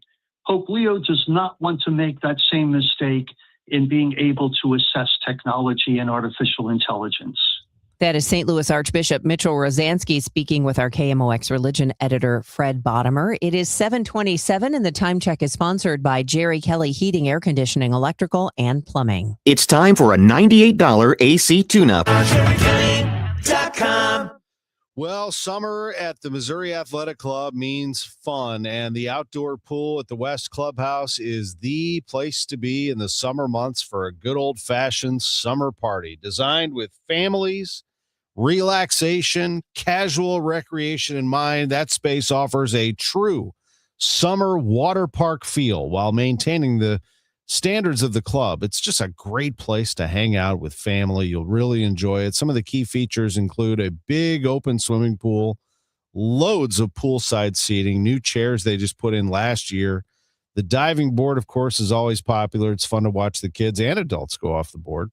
They have designated lap lanes so you can safely swim your laps while everybody's playing and having a good time. Lifeguards are on duty. And because we all know the best way to spend a summer afternoon is with a cold drink, you can have your food and beverage service, whether you walk up or have it delivered to your seat. It all goes on at the Missouri Athletic Club's outdoor pool. We think about summer, we think about the MAC pool in West County, the West Outdoor Pool. We also have an indoor pool downtown. We got the MAC Clayton, which is serving up drinks and beverages. Food and drinks, beverages, all kinds of good stuff going on at the MAC in Clayton. 3 clubhouses, 1 membership, mac-stl.org. There's nothing like hearing your friends and family clearly. A grandchild's laugh, conversation with a friend, or the punchline to a joke. Charlie Brennan here with Dr. Colleen Bosler from the Audiology Center. Dr. Bosler and her team understand that hearing is personal. That's why you'll always work with certified audiologists like Adam Voss, Bailey Campbell, and Dr. Colleen Bosler. That's right, Charlie. We offer hearing aids from all major manufacturers, so our recommendations are based on what fits you best. With us, we follow best practice fitting methods to ensure your hearing aids are programmed precisely for your unique hearing needs. But our care doesn't end when you walk out the door. As we know, hearing aids require continued support, adjustments, and maintenance, and we offer these services at no extra cost to you. Because better hearing isn't just about devices, it's about reconnecting to the moments that matter most. Call us today at 636-441-7470 or visit us online at theaudiologycenterstl.com. Hi, this is Congresswoman Ann Wagner from Missouri's 2nd District. I work every day to put more money in your pocket, secure the border, protect our shared Missouri values, and keep our communities safe. Whether it's visiting one of my public events in neighborhoods around the district or by contacting my office, I want to hear from you. If you need help with a federal agency, please contact me at wagner.house.gov. Paid for by official funds authorized by the House of Representatives. It is 7:30, and right now in downtown St. Louis, we've got cloudy skies, 69 degrees. I'm Debbie Monterrey. And I'm Tom Ackerman. Roger Brands of the Overhead Door Company of St. Louis Traffic Center. Bell still doesn't look bad out there, folks. So the busiest stretch we have is North 270 right now. There's a little bit of a slowdown still as you're ramping on from North 55, just the merge on point briefly, just a brief slowdown through Gravois. A little bit of a backup between Big Bend and Doherty Ferry, and then it's just slow all the way up to Ladue after that. South 270, though, coming down to Ladue from, well, really Interstate 70 is wide open. No problems there. Eastbound 70 and 64, southbound 61, all look great coming out of Wentzville across the Missouri River bridges. Northbound 55, approaching the Church Road overpass up to the Merrimack River, a little slow there. After that, you're in good shape downtown. On the Illinois side, we have some slow traffic now from 50 over to 159 on westbound 64, and then it's slow again from the 70 split to 3rd Street, and then Route 3 to the Poplar. Route 3 kind of off the pace from Judith up through Monsanto, as well as a little more volume building there. Next update is 740 from the Overhead Door Company of St. Louis Traffic Center. We have ourselves a warm, humid day today. It's going to be even a spotty thunderstorm around, a shower in places, but otherwise clouds and some sun, high 84. Thunderstorm in spots this evening, low 65 with a partly cloudy sky. Tomorrow, clouds, sun, very warm, high of 87. Currently, we have clouds in downtown St. Louis. It's 69 degrees. Many of Missouri's small businesses are reporting financial stress, according to a pair of surveys.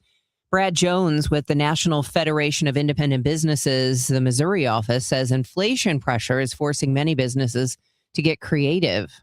I'm going to do what I'm doing, but I'm not going to spend a lot of money right now, or even, hire those 2 or 3 people that I really, really need. But maybe we'll just see here in the next few months how things are going to go. The NFIB surveys multiple economic trends, including employment, sales, and expenses. Jones says their latest numbers show a dip in the optimism index. $150 million for tornado recovery in St. Louis.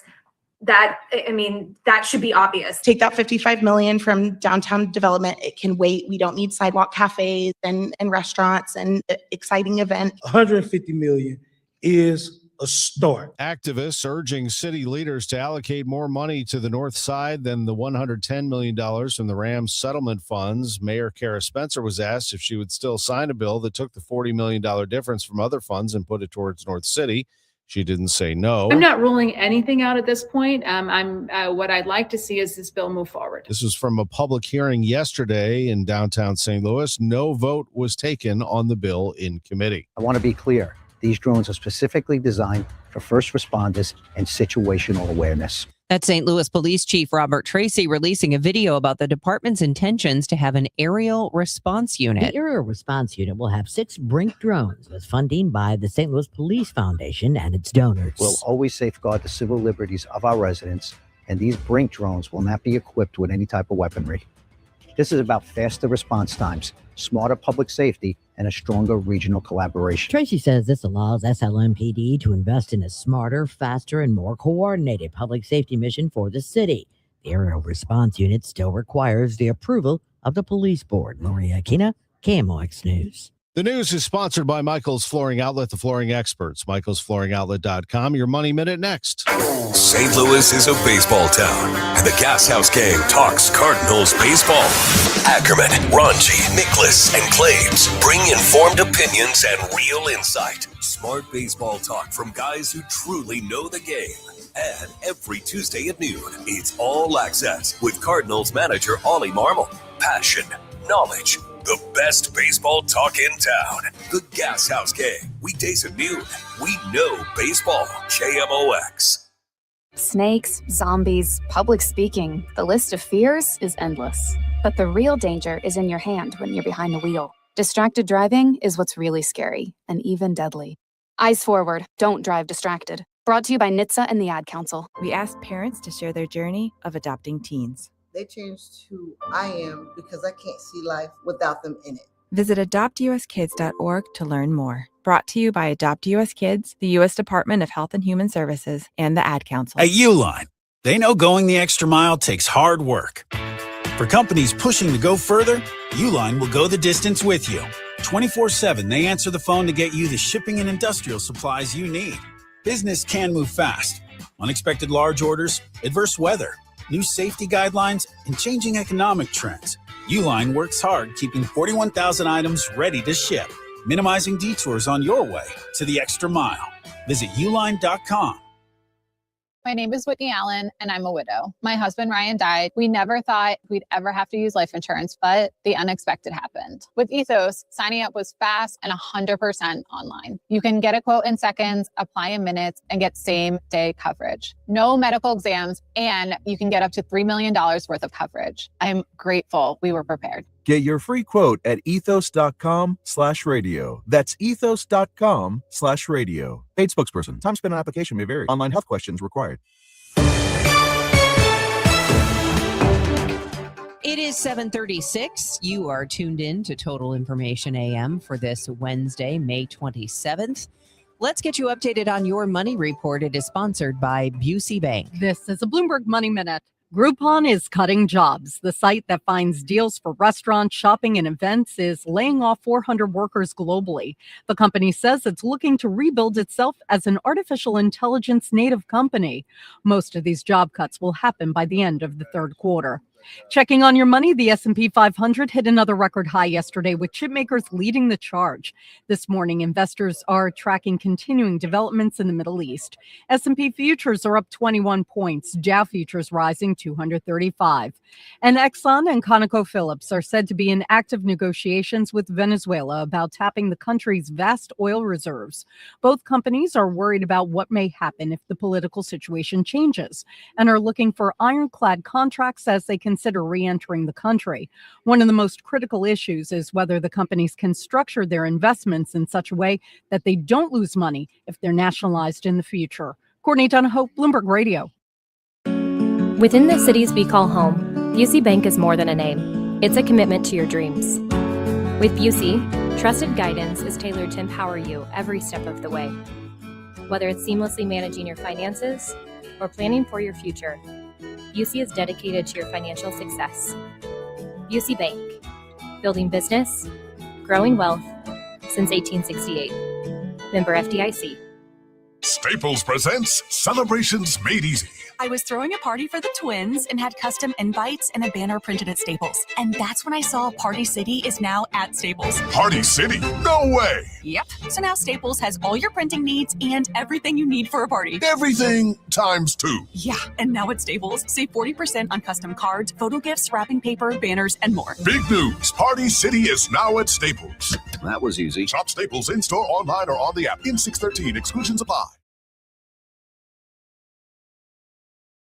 It is 7:38 as Total Information AM continues. The CDC now asking for volunteers to help screen travelers arriving at U.S. airports for Ebola.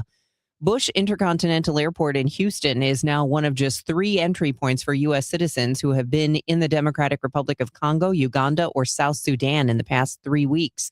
Non-Americans are currently banned from entering the country if they've traveled to those areas. Ebola is suspected to have killed more than 200 people, and international aid group health officials say this outbreak could become the deadliest on record. They're warning the outbreak is spreading faster than responders can contain it. It's 7:39. Spring and summer air should feel fresh, not full of dust, allergens, and whatever winter left behind in your vents. Your air ducts are the lungs of your home, and if they're dirty, they're breathing it in every day. That's where Zero Res comes in, backed by over thousands of Google reviews and a 4.9 rating. This month, only get a whole system air duct cleaned for just $599. That's cleaner air, better efficiency, and a fresher home guaranteed. 314-474-2020 or ZeroResSTL.com.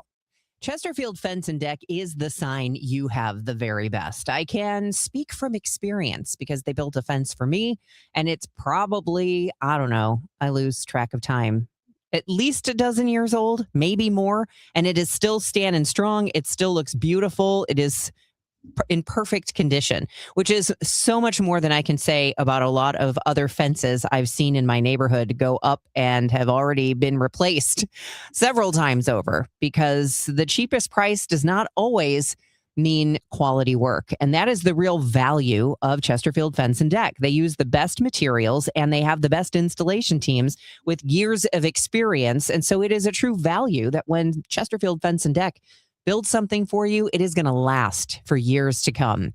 And your outdoor space could become your favorite room of the house. Whether you're looking for a new deck, a patio, a pergola, a sunroom, a screen room, a retaining wall, all of the above, and then some, they do free project design, free in-home estimates, or visit them in the Chesterfield Valley.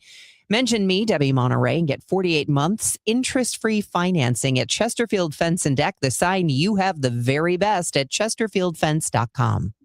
You know that Big Bargain detergent jug is 80% water, right? It doesn't clean as well. 80% water? I thought I was getting a better deal because it's so big. If you want a better clean, Tide Pods are only 12% water. The rest is pure, concentrated cleaning ingredients. Oh, let me make an announcement. Attention shoppers, if you want a real deal, try Tide Pods. Stop paying for watered-down detergents. Pay for clean. If it's got to be clean, it's got to be Tide Pods. Water content based on the leading bargain liquid detergent. Today, the Cards, the Brewers. Ameren Total Access 1145. First pitch 1240. Cardinals Radio. 104.1 FM KMOX. Roger Brand is in the overhead door company of St. Louis Traffic Center. We're still busy on North 270, Tom. This traffic reports the Service of Financial and Tax Strategies. Slow going, backed up briefly at 44, actually. Then it's slow all the way up through to Ladue after that. If you're coming in on eastbound 64, there's slow traffic 170 to Big Bend. Westbound 64, Clayton Skinker to Hanley. That's kind of heavy. Eastbound 70, a little slow. East of the Blanchett into Earth City. Northbound 141 is heavy north of Manchester, like North Highlands Boulevard, but it jams from about Milldale all the way up to 64 if you're thinking about taking that route. Northbound 55, 4500 Broadway up toward Potomac looks a little busy. And on the Illinois side, westbound 64 from the 70s to the Poplar is slow. Next update is 7:50 from the Overhead Door Company of St. Louis Traffic Center. If your retirement plan is mostly what if and a little fingers crossed, you deserve better answers than that. Check out Wealth and Wisdom Saturdays at 7 a.m. here on KMOX. I'm Gary Goldberg. Call 800-966-1690. 7:42 and time to check in with our AccuWeather meteorologist, Joe Lundberg. Now it just looks kind of humid and cloudy out there. And I think that's exactly what it's going to be like for most of the morning hours. Lots of clouds.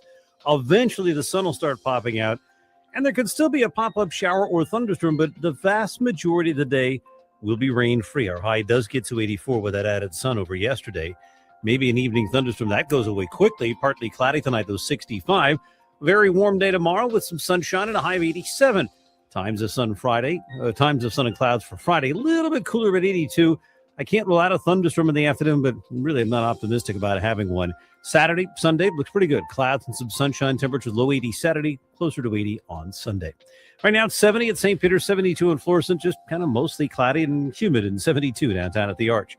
From the Saliga Heating and Cooling Weather Desk, I'm AccuWeather meteorologist Joe Lundberg on 104.1 FM KMOX. Joe, thank you. Sports coming up in 90 seconds. Still few details from the White House about President Trump's visit yesterday to Walter Reed Medical Center. Here's ABC News senior political correspondent Rachel Scott. White House billing this as a routine annual dental and medical assessment, but it comes amid questions about the president's health, given recent photos showing bruising on his hands, swelling in his legs. The White House says that the bruising on his hands is from frequent handshaking, that the swelling is related to a benign common condition related to the veins. The president turns 80 in just a few weeks and still no readout from the White House doctor.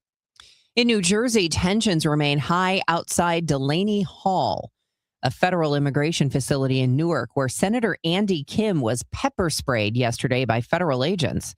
ABC's Phil Tate is outside the facility. Anger continues to build by the day as reports had surfaced of a hunger strike by detainees allegedly facing poor conditions inside. In response to these protests, DHS Secretary Mullen says the Trump administration is considering travel restrictions in sanctuary cities where local police don't cooperate with immigration enforcement.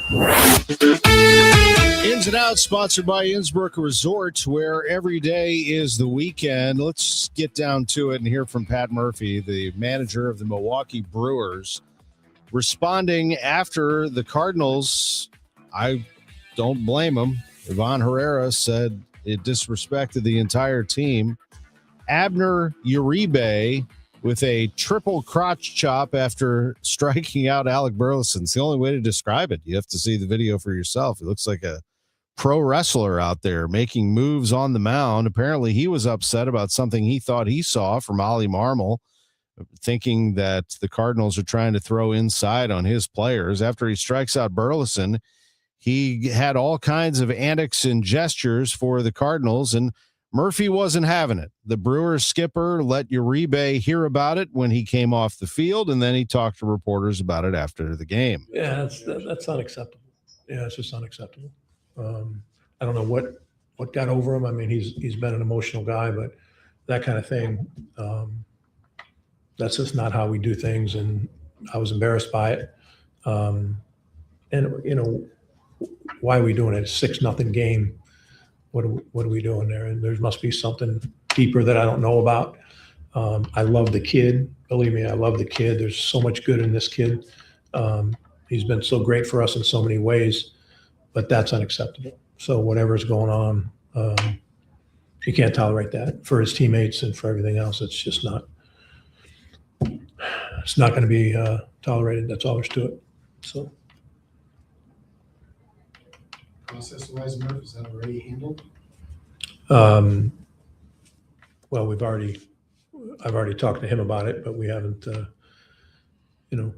I wouldn't be surprised if MLB did something. You know what I mean? Like that's just you don't do that. Okay, we all have emotions, we all feel things, and have our personal likes and dislikes. But and emotions run high. We understand that. Home runs, strikeouts, ninth inning saves. You know, the thing that I think about is if that challenge got overturned, you know, you got to reset and go back out there and pitch. You know, this is Major League Baseball. You know, guys can reset, boom, base hit, dumper, homer, and all of a sudden it's 6-5. You know, so it's like, you know, that kind of stuff is just there's no place for it. If you're trying to be a really good team, if you're trying to repeat the kind of things we've done the last couple of years, if you're trying to do that and more, that stuff there's no part of it in the game. Brewers won the game 6-0. An excellent start from left-hander Kyle Harrison, but it's the Abner Uribe antics after his strikeout of Burleson that irked the Cardinals. Ivan Herrera again saying that he thought that it disrespected the entire team, and he said that he was going to hope that they take care of it and that they move on, although Ollie Marmol said after the game he felt like it looked like Pat Murphy was handling it on their side. That's what he told our Chip Carey. It does make for an intriguing day game today. 12:40 first pitch, 11:45 for the pregame here on KMOX. Our Circa Sports parlay of the day, sports betting the way it should be. I'm going to give that to you in just a minute. First, let me tell you about Innsbruck Resort, where every day is the weekend. What a great place. Everybody involved in that situation should just go to Innsbruck and relax. Just chill. Great place to have a vacation weekend or in the middle of the week. That's why they say every day is the weekend. I'll bet you today at Innsbruck is a great one. And even on a humid, cloudy day, just tee it up. One of their pros there, like Kevin Korn, will get you all set up. It's a public golf course. You can call in, get your tee time, go check out Innsbruck. It's a great way to tour Innsbruck, at least that part of it, because there are 7,500 acres at Innsbruck where you can enjoy the 100 lakes, fishing, golfing, just, relaxing outside, hanging out, swimming in the cool water during a hot summer day. A rental at Innsbruck is the way to go. Check out Innsbruck-resort.com. Now, as for that parlay of the day, sponsored by Circa Sports, sports betting the way it should be, I'm going to refocus on the NBA and say that, as I've said for weeks, the New York Knicks are going to win the NBA title. I think it's probably something to keep an eye on. The other thing is the Oklahoma City Thunder, who won yesterday over the San Antonio Spurs, 127-114. They are a win away from advancing to the NBA Finals. But be careful here. This San Antonio Spurs team is the real deal. I like the Spurs tomorrow -3.5. Now, the NBA championship, when I told you the Knicks were going to win it, it was at +540. It's now at +230. Still like it. Knicks +230 to win it all. If I'm wrong, I'm wrong, but I think I'm right on this one. That's the parlay of the day, sponsored by Circa Sports. Sports betting the way it should be. Hey, Missouri, it's game time. Start betting like a pro with the world's largest sports book at your fingertips. Hi, I'm Derek Stevens. I'm a lifelong sports bettor, and I'm the owner of Circa Sports.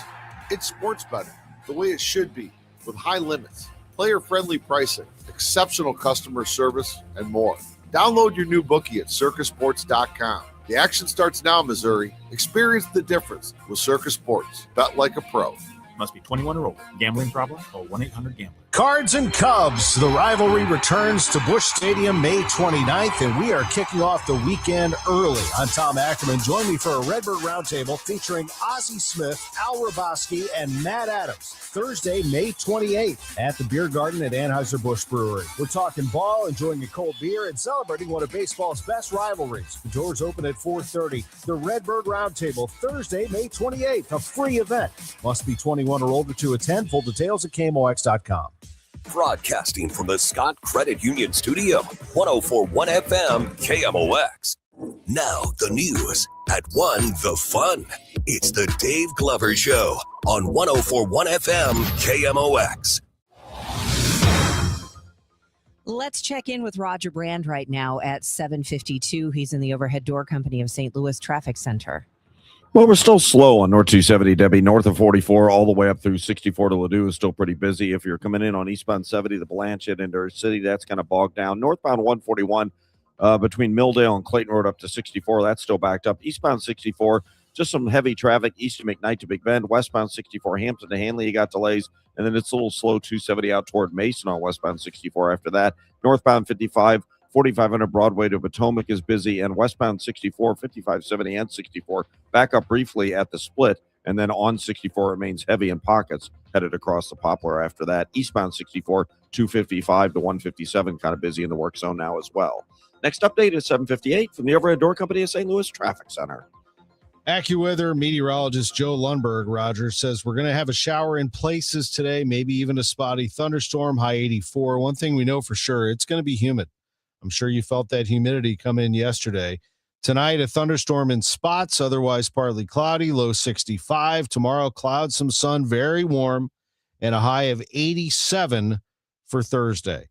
Currently, we have a cloudy sky in downtown St. Louis. It's already 70 degrees.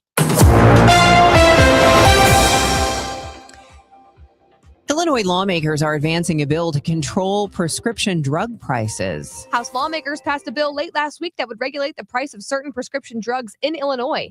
The issue has been a point of contention for years in the State House, but has never passed out of a committee.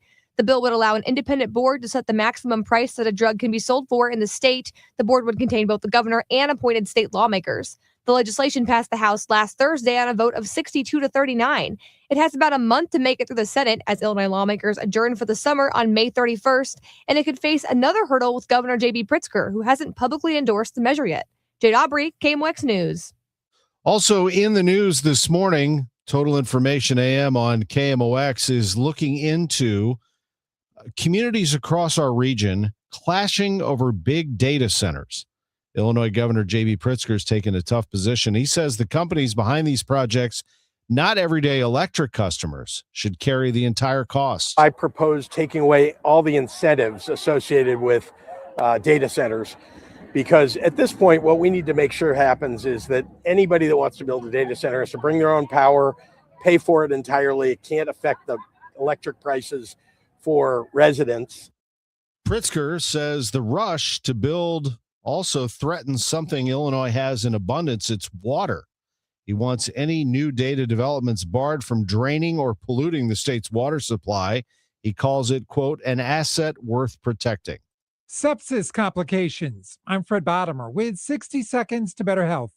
NASCAR's Kyle Busch died of sepsis complications, his pneumonia progressing to sepsis, which ABC News medical correspondent Dr. Darian Sutton says can be deadly even in young, healthy people. During pneumonia, the lungs can fill with fluid that can interrupt the exchange of oxygen, leading to shortness of breath. And there are times where that infection can spread to the rest of the body and cause an overwhelming response. And we define that as sepsis. And while there are certain groups that are high at risk, older adults, those with a history of conditions like heart disease or diabetes, this can also happen, although uncommon, to healthy people. I've managed certain difficult cases such as this one. Nearly 2 million people are diagnosed with sepsis every year, and more than 300,000 people die. The key here is understanding when an infection rapidly progresses. For example, during what you think is initially a urine infection, suddenly you have a fever and a fast heart rate, or a skin infection and suddenly it's spreading fast, or pneumonia and suddenly you can't speak full sentences. Those are signs that your infection is progressing beyond where it started, and that is when you need to get help. With 60 Seconds to Better Health, I'm Fred Bottomer. The legendary Fast Eddie at Fast Eddie's Bon Air and St. Louis baseball legend Jason Isringhausen. Izzy, what's going on, man? You know what, Eddie boy, I've been pretty busy. Got to get out there and got to do the mowing. Yep, I'll tell you what, when you get done mowing the grass. Well, I do my best Forrest Gump impression with all of that mowing I have to do around the property. Do it for St. Louis, do it. Like Mama said, life is like a box of chocolates.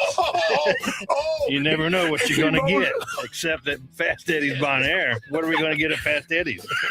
Let me get it right. You can come on over to Fast Eddie's Bar Bon Air, located on the other side of Clark Bridge in beautiful Alton, Illinois. When you're done mowing the grass, come over here and lounge around with me on the beautiful outdoor patio with all the big screens, the live music playing, the hot chick on a stick. What about that fancy surf and turf you came up with? Man, I'm telling you what, that is meat and seafood on one stick. And it's called the Eddie. It's the king of all foods. Like Mr. Shannon always said, if you're 21 in the mood, come on over to that Clark Bridge and come see Fast Eddie's Bon Air in beautiful Alton, Illinois. Lunch was great, but this traffic is awful. Can we stop at a bathroom? Are you all right? I keep having stomach issues after eating, like diarrhea, gas and bloating, abdominal pain, and sometimes oily stools.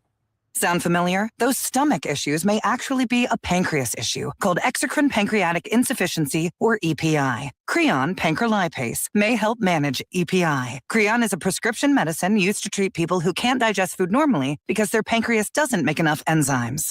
Creon may increase your chance of fibrosing colonopathy, a rare bowel disorder. Tell your doctor if you have a history of intestinal blockage or scarring or thickening of your bowel wall, if you are allergic to pork, or if you have gout, kidney problems, or worsening of painful swollen joints. Call your doctor if you have any unusual or severe gastrointestinal symptoms or allergic reactions. Take Creon as directed by your doctor and always with food. Do not chew capsules as this may cause mouth irritation. Other side effects may include blood sugar changes, gas, dizziness, sore throat, and cough. These are not all the side effects of Creon. Call 800-633-9110 or visit creoninfo.com to learn more. This is That's Ackerman, meteorologist Joe Lund. I'm asking my doctor about EPI and if Creon could help. I'm John Morgan of Morgan & Morgan. We recently received a call from an injured person. The insurance company had offered them $11,000. We took the case over and got more than $2 million in court. Morgan & Morgan. Visit forthepeople.com for an office near you. Don't miss the final home game of the season. Your St. Louis Battlehawks take on the Dallas Renegades Friday, May 29th at 7 p.m. at the Dome. It's Battlehawks Kids Day. Plus, fans can score an Archie bobblehead while supplies last. Tickets start at just $18 at UFLBattlehawks.com. Caw-caw. Here is Roger Brand in the Overhead Door Company of St. Louis Traffic Center.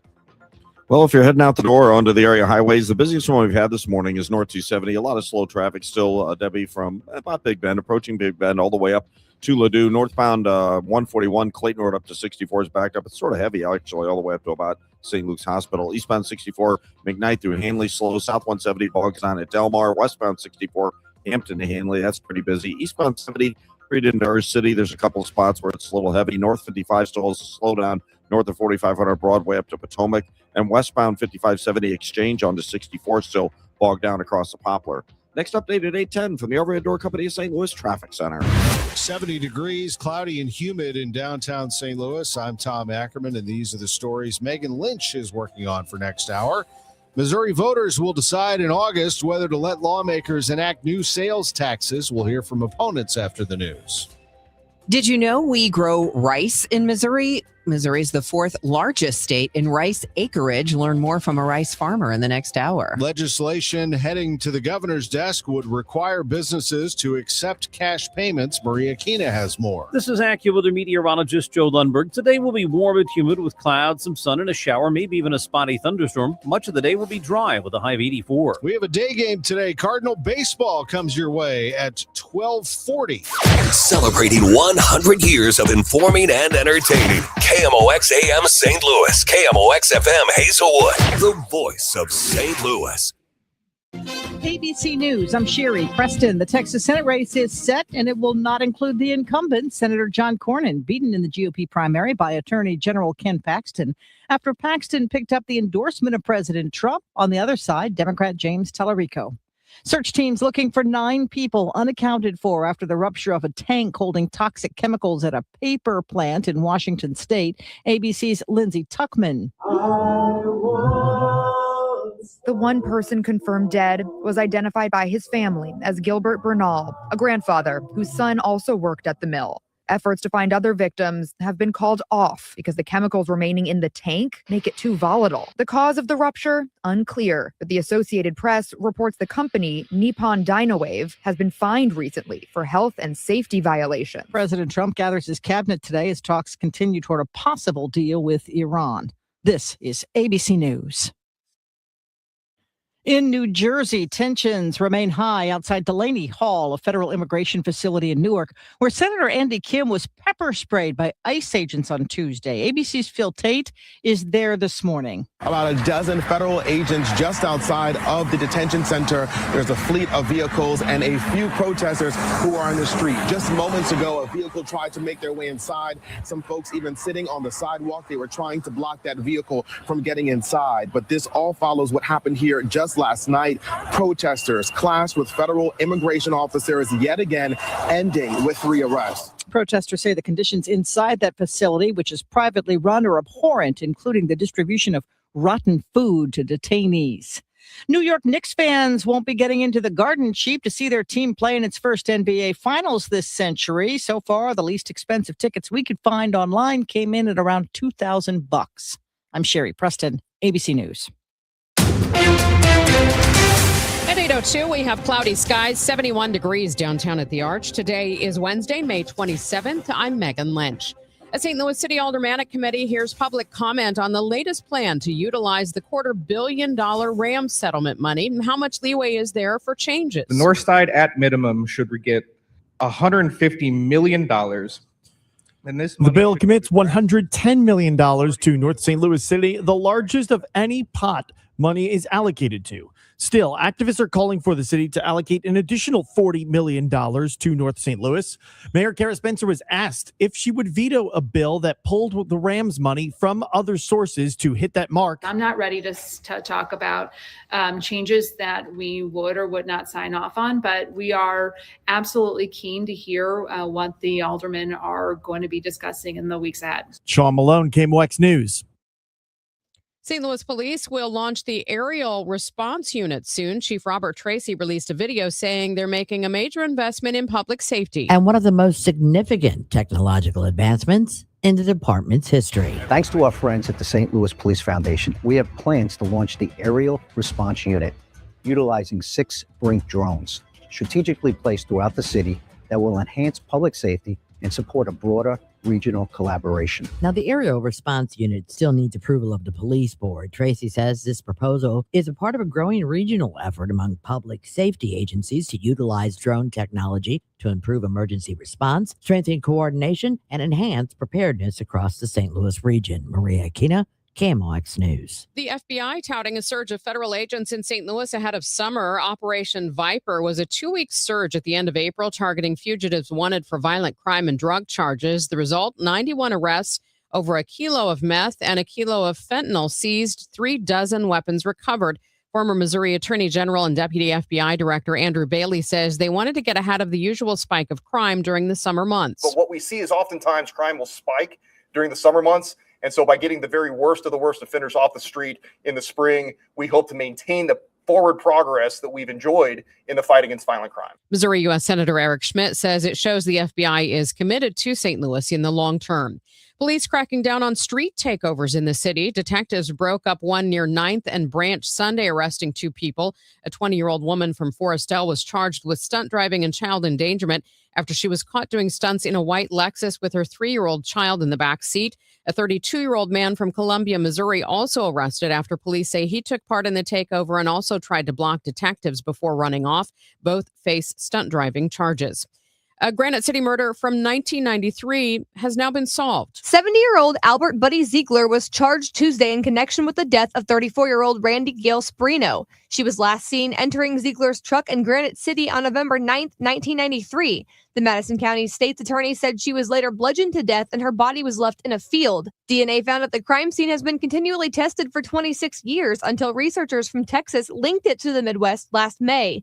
Ziegler was arrested last week and charged with 2 counts of first-degree murder. He is currently in custody at the Madison County Jail. Jade Aubrey, KMOX News. Missouri small businesses are struggling a bit, according to recent studies by the National Federation of Independent Business. The NFIB State Director, Brad Jones, says many Missouri small business owners have ongoing struggles finding qualified new employees. They're frustrated with the labor and employment part. He says there are increased business costs and the dilemma of passing those on to customers. Jones says their latest surveys in Missouri find businesses are delaying big purchases. He says some are also putting off expansion plans. Sue Danielson, Missouri Net. The strike against Missouri's largest alcohol distributor is spreading. Teamsters at Breakthrough Beverage are extending their picket lines beyond St. Louis to facilities in Kansas City and Champaign, Illinois. Workers at the new locations are honoring the picket lines and refusing to cross them. The company distributes brands like Jameson, Absolute, and Yuengling to bars and stores.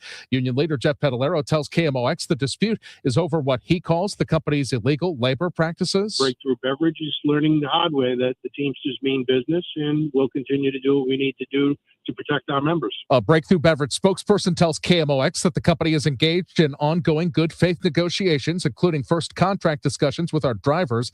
And they say Teamsters Local 688 ended negotiations with key issues unresolved, but they confirmed that negotiations will resume on June 3rd.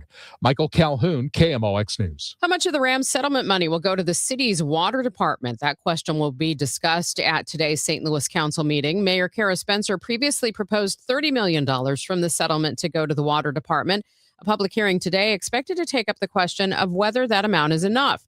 This comes after a water rate increase was introduced to aldermen last week. Today's meeting will be held this afternoon at 3:30 at City Hall. From the KMOX business desk, 2 downtown office buildings will be auctioned off in the next few weeks. The 30-story Bank of America Plaza on Market Street goes to the auction block June 22nd. The opening starting bid is $2 million. That's a far cry from the almost $48 million it sold for in 2010. Another property in receivership going up for auction the same day. The former Anthem Blue Cross Blue Shield of Missouri headquarters on Chestnut near Union will be auctioned June 22nd. There are 8 major downtown properties that have entered receivership in just the past 15 months. We'll get a check of traffic and weather coming up, and then we're going to talk about what Missourians will need to vote on coming up in August. A number of important constitutional amendments, including a plan to phase out the state income tax. In a world in need of a hero, one man rises to the challenge in style. He is... just driving the kids to soccer practice. Make every day feel epic in the all-new Hyundai Palisade Hybrid with up to an EPA estimated 619 miles of range on select trims, advanced tech, and class-leading interior space. Visit HyundaiUSA.com or call 562-314-4603 for more details. And hey, come on, no cleats on the seats. Another app for inventory, one for CRM. Oh, don't forget accounting. Wait, which login was that? Or you could use Odoo, one fully integrated system that does it all without the hassle.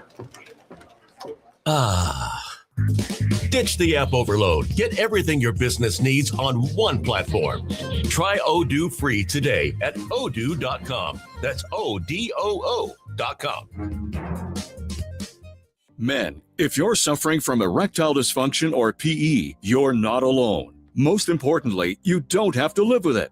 Paramount Men's Medical Center restores men's sex lives in just one visit. Their painless breakthrough treatments eliminate ED and PE, even when Viagra and Cialis don't work. Here's Dr. Simovitz, specialist in men's health. Paramount Men's Medical Center's painless breakthrough treatments eliminate ED and PE, regardless of age or medical history. 98% of patients see instant results right in the office. Men are now lasting longer than they ever imagined. And the best part, at Paramount Men's Medical Center, your consultation and first treatment are free. Qualified patients even get their testosterone checked free. Call 314-720-8444. 314-720-8444. Take control of your sex life. Call now. 314-720-8444. This hour of Total Information AM is sponsored by Gamma Tree Experts.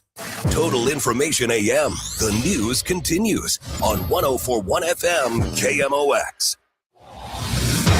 8:10, let's check the roads on this rainy morning. Roger Brand is in the Overhead Door Company of St. Louis Traffic Center.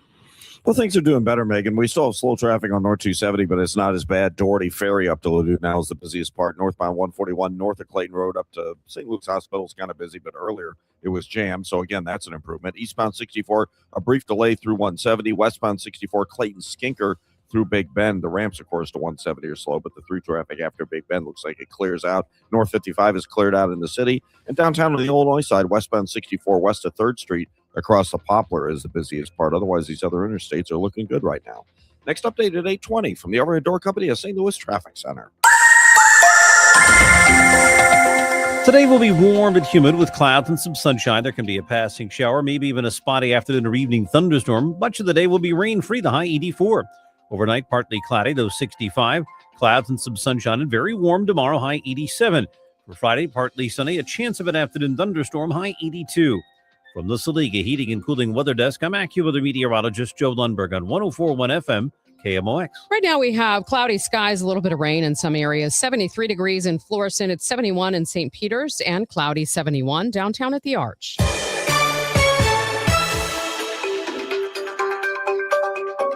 This is Total Information AM on 104.1 FM KMOX. I'm Megan Lynch. This August, Missouri voters will vote yes or no on 4 constitutional amendments.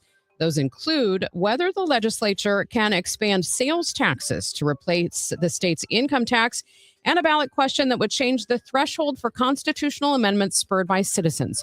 Joining me on the Quiver River Electric Gas Line, Scott Chardon, a spokesman for the committees fighting those amendments. Scott, thanks so much for your time this morning.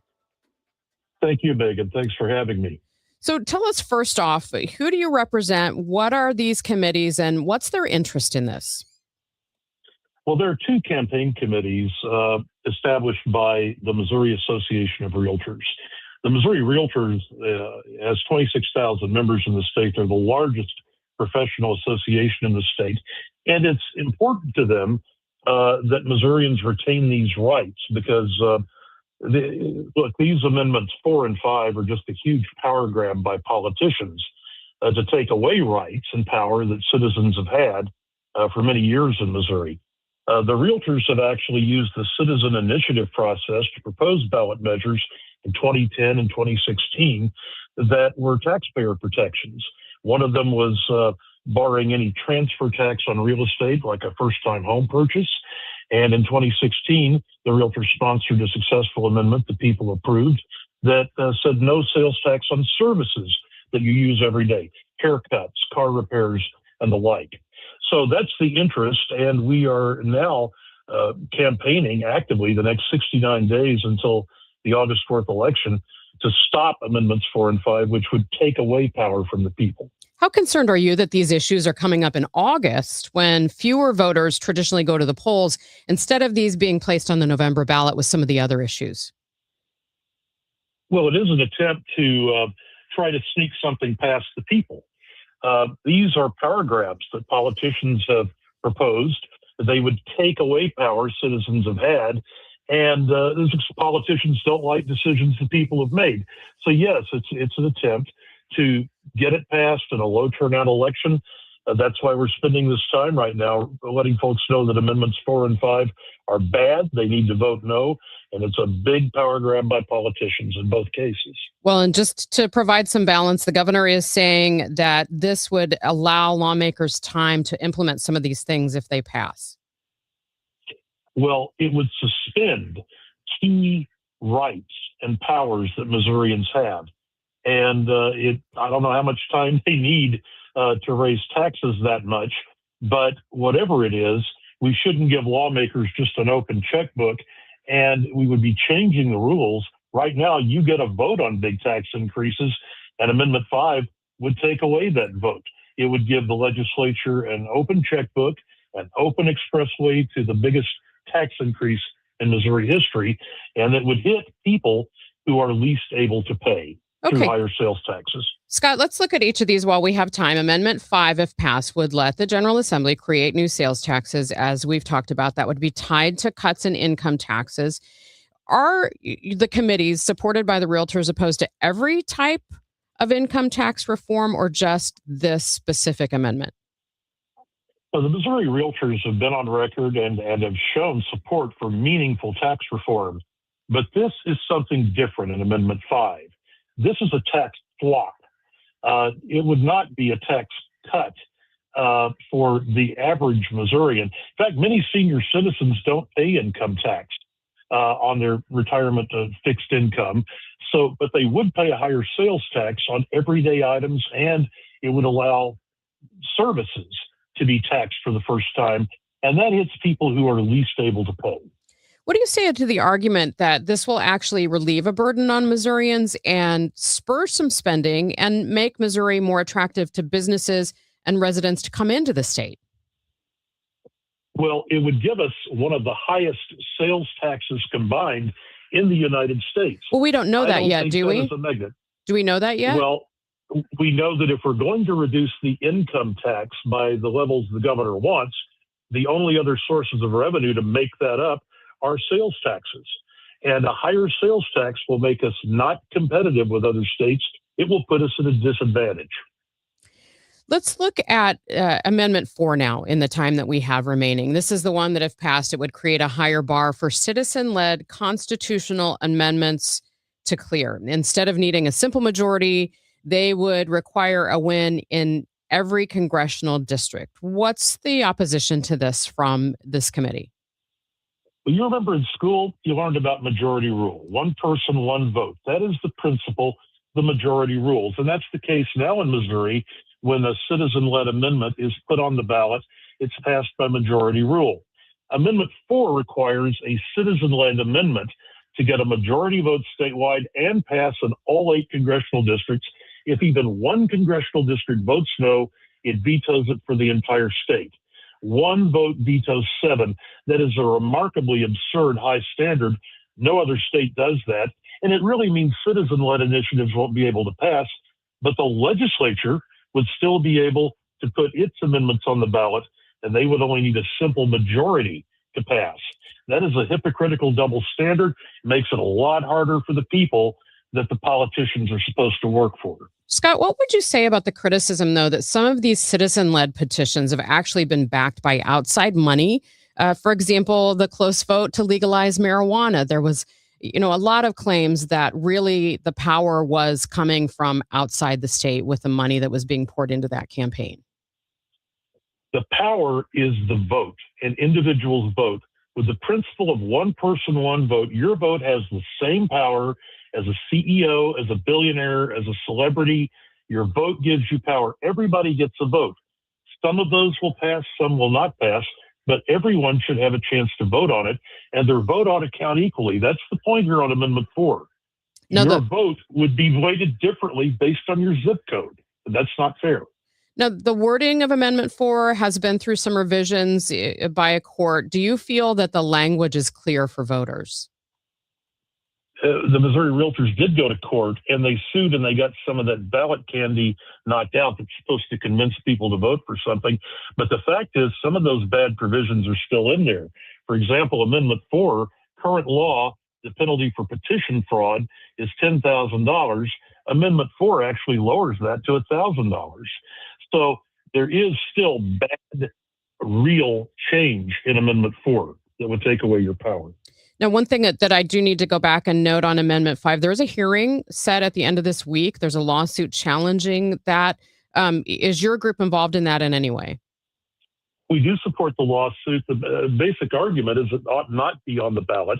The Missouri Constitution says amendments have to be on a single subject, and they've crowded so much junk into Amendment 5, it violates the Constitution, and it shouldn't even be before the people. Scott, thank you so much. Really appreciate your time on this and going into so much detail for our listeners. Thank you, Megan. We're just encouraging over the next 69 days, vote no on Amendments 4 and 5. They're bad. They're a politician's power grab.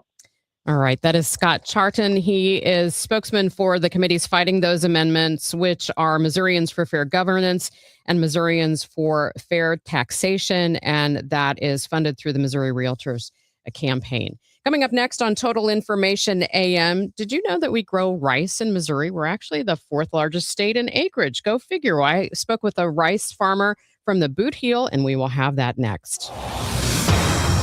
Let's get a check of the roads first from Roger Brand. He's in the Overhead Door Company of St. Louis Traffic Center.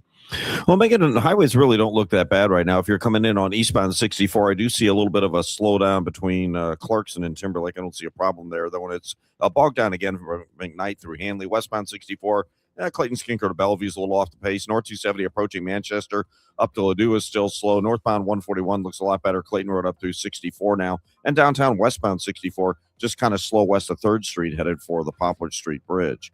Next update at 8:30 from the Overhead Door Company of St. Louis Traffic Center. And checking that forecast for today, it looks like we're going to have a mix of clouds and sun, warm and humid, and we could still see some showers in places, even a spotty thunderstorm possible. Expect a high of 84 degrees. A thunderstorm in spots this evening, otherwise partly cloudy with an overnight low of 65. Right now, we have cloudy skies, 71 degrees downtown at the Arch. Sponsored by Gloria Lou with your home sold guaranteed realty 314-325-6888.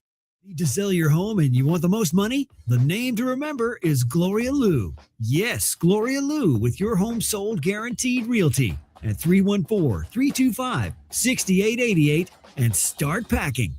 Attention. Have you racked up $10,000 or more in credit card debt? Are you barely getting by making minimum payments?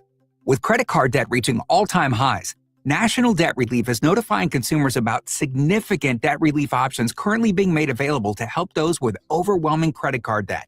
These options may reduce a large portion of credit card debt for those who qualify. You don't need to declare bankruptcy or take out a consolidation loan, and you may only have to pay back a fraction of what you owe, even if you have bad credit. National Debt Relief has already reduced the credit card debt for more than 550,000 consumers, so don't wait. If you owe $10,000, $20,000, or even $100,000 in credit card debt, you can now take advantage of this financial debt relief as the cost of living continues to skyrocket. To check what debt reduction you may qualify for, call call 800-358-6868. That's 800-358-6868. Again, 800-358-6868. Get everything you need for the entire job delivered. From lumber to drywall, flooring, and fixtures, get it all delivered from the Home Depot. With same day, next day, or any day delivery. Staying on track and on time is crucial to your job. That's why it's our job to get you what you need when you need it. We deliver the supplies. You deliver the results. Brought to you by the Home Depot. Why'd I go to the doctor? Working on the farm, my heart kept skipping a beat. I didn't think much of it, but my daughters made me get checked out. Turns out I have atrial fibrillation, which increases the risk of stroke about 5 times. Symptoms like irregular heartbeat, heart racing, chest pain, shortness of breath, fatigue, or lightheadedness can come and go. But if it's AFib, the risk of stroke remains. If you have symptoms, contact a doctor. I'm so glad I did. Visit notimetowait.com. Sponsored by Bristol Myers Squibb and Pfizer. Hair Volume from New Nordic will make your hair look thick and healthy. Available as a tablet or delicious gummy. Hair Volume is available online at Amazon and newnordicusa.com or in the hair care aisle at your local CVS. Welcome back to Total Information AM. I'm Megan Lynch, and I found out yesterday that Missouri is one of the largest rice-producing states in the nation. You travel much out of the boot hill and all, and a lot of you I tell someone I'm a rice farmer, and they're really surprised that we grow rice here in Missouri. Missouri is actually 4th in acreage behind Arkansas, California, and Louisiana. And that's 3rd-generation rice farmer Rance Daniels. He's chair of the Missouri Rice Council, vice chair of the USA Rice Farmers Board, and the rice growing industry in the state has rejoined a national trade association for better representation. I was curious about rice, so I spoke with Rance about Missouri rice growing. 99% of them, I would say, would be our family farms, and the rice production here in Missouri is going to be in the southeast, the Boot Hill region, and those counties, from like Cape Girardeau south. I think most people have a picture of flood irrigation when we're talking about rice growing. How do most farmers plant and harvest rice in the state of Missouri? Most of the rice will be planted with, your typical grain drill, the same kind of drill that plants wheat, or you can plant soybeans with it, but it'll be planted starting end of March through the 1st of April up to May, and then you give it, you have time for it to grow to the 4 or 5 leaf stage is when you'll start applying the permanent flood to the rice, which will be, the permanent flood will be 2 to 4 inches deep across the field. The majority of the rice acres have been precision graded to make the slope of the field consistent across it. Have a consistent fall. So the levees, if there is rice levees, they will be straight, and that lets you control your water at that 2 to 4 inch depth.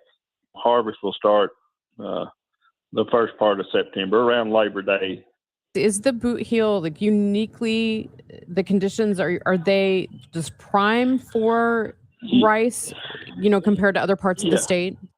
Yeah, it's prime for rice. I mean, most of the Boot Hill, a lot of the Boot Hill used to be swamp, before it was drained in the early 1900s. So, we have plentiful water. And then, of course, rice, your growing season, like I said, we plant the end of March and harvest. So you have to get so many growing degree days, and the further north you get, you just doesn't have the time, for the crop to mature out. But, the landscape, water availability is some of the main reasons the Boot Hill is uniquely situated for rice production. What varieties of rice do we grow in Missouri? We grow mainly long grain rice, and then a few the other acres, a small number of acres is grown for medium grain rice. Long grain rice is going to be, rice like you have at your Mexican restaurants, or, it's a longer, they classify it by the length of the grain. And then your medium grain is, think of Rice Krispie cereal or Rice Krispie treats is is a medium grain. So when it comes to, selling what we produce here in Missouri, is it mostly domestic, or are there international markets for Missouri rice? There's international markets. About half the rice is used here domestically, and consumed here domestically. In restaurants, grocery stores. And then half of our markets are international markets. The main ones for Missouri is going to be Mexico, Central America, Haiti, Canada. It's going to be these Western Hemisphere markets is where the majority of our rice is going to be going. That is Rance Daniels, third-generation rice farmer from Missouri's Boot Heel. And by the way, his favorite rice dishes include red beans and rice and chicken and rice. Coming up next on Total Information AM, Maria Keena is going to tell us about legislation in Illinois that would require businesses to accept cash transactions. It's 8:28. This time check sponsored by Jerry Kelly Heating, Air Conditioning, Electrical, and Plumbing. It's time for a $98 AC tune-up. Tom Ackerman here. So many reasons why you should go with Chesterfield Fence and Deck for your next outdoor project. Patios, pergolas, sunrooms, screen rooms, fences, decks. They invite everyone to visit their showroom located in Chesterfield. Beautiful displays, free in-home estimates at no obligation, free project design. Products which are the best in the business include fences, decks, custom sunrooms. Chesterfield Fence and Deck also features their own line of aluminum fencing. All of their products guaranteed by a 5-year labor warranty, best warranties in the industry. But I would say the fact that they've been in business since 1968, that's how you know. Locally owned and operated for 58 years under the same ownership.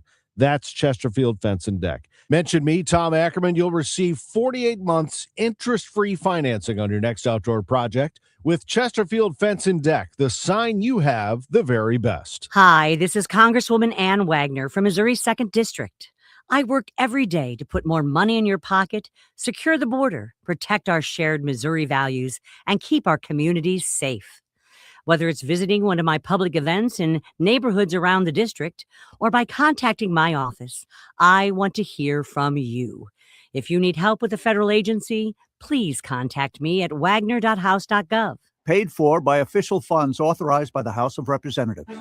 Right now, inflation is squeezing budgets, and global events can shake up the markets overnight. If you're close to retirement, you don't get unlimited do-overs, so this is not the time to just hope it works out.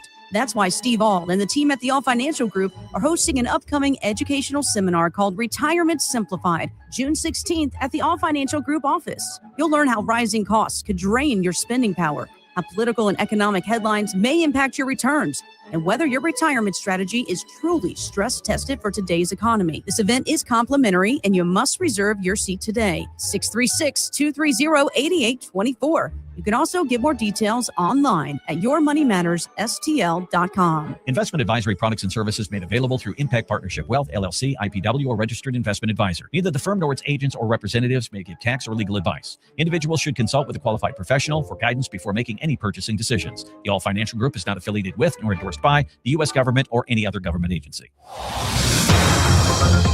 I still see some slowdowns out there on the roads. Let's get the latest from Roger Brand. He's in the Overhead Door Company of St. Louis Traffic Center. Well, a report of a vehicle at least smoking, Megan, eastbound 70 around Lake St. Louis Boulevard. It's on the shoulder. I'm not seeing any delays, thankfully, through there. Northbound 270, you're still slow approaching Manchester up to Ladue. Eastbound 64, a little busy, McKnight to 170. Westbound 64, the right lane's approaching Hanley. You're slow. South 170 between Delmar and Ladue also looks a little busy. Otherwise, the rest of these interstates are looking great for you right now. Next update at 8:40 from the Overhead Door Company of St. Louis Traffic Center. From the Saliga Heating and Cooling Weather Desk, it looks like we could see a few showers in places today, possibly even a spotty thunderstorm, and that will continue into this evening. For today, a mix of clouds and sun, warm and humid, a high 84, an overnight low of 65. And then tomorrow, clouds with some sun and warm, a high 87. Right now, cloudy skies, 71 downtown at the Arch. There are many businesses in Illinois that no longer accept cash payments. State Senator Christopher Belt pushed through legislation that would require businesses to allow cash transactions up to $500. He spoke with KMOX's Maria Kina. Senator, we're getting to a point where we're using so much technology. If something happens and if everything should get shut down, you're still going to need that cash. At the end of the day, you're still going to need the cash, right? I mean, if we see it in inclement weather. We see it time and time again. If something goes wrong with the technology, you revert back to the way it was prior to the technology. And so to your point, yes, cash still is valuable. Cash, there's a place for cash in this society. I understand that that's where we're trending. Again, you go to any concert venue, you go to, in my instance, you go to Busch Stadium. I'm 15 minutes away from the Cardinal Stadium when I'm in district. There is no cash allowed in those venues. Everything has to take place cashless, and so we just really felt that when you go shopping, because you're shopping for things that you need, you should not be turned away because you don't have a debit card or because you don't have a credit card or anything of the like. You should be able to use cash to get those items that you need. It could be medicines, it could be food, it could be whatever it may be. You need it, and so we want to make sure that you're able to get it with cash in Illinois. The measure passed the House and Senate. It's on its way to the governor's desk. It's 8:34. Your money report coming up. Hey guys, Glover here for my friends at Cantor Injury Law. So as you know, I'm a lawyer, haven't practiced in a long time, but I did plaintiff's work and defense work, so I have a pretty good understanding of it. I have a pretty good idea of who's who in the firmament of plaintiffs' attorneys. And for my money, Mark Cantor is the guy. He's a great attorney. He is a great practitioner. He's put together a great team. He was born and raised here. He lives here. He works here. He wins here. Call 314-628-ALL-9s or CantorInjuryLaw.com. The choice of a lawyer is an important decision. It should not be based on advertising. Too many tools, too much stress, and way too many bills. Odoo replaces it all. One connected platform for every part of your business, so you can work faster, smarter, and for less. Odoo, the only software you'll ever need. Try it free today at odoo.com. That's ODOO.com.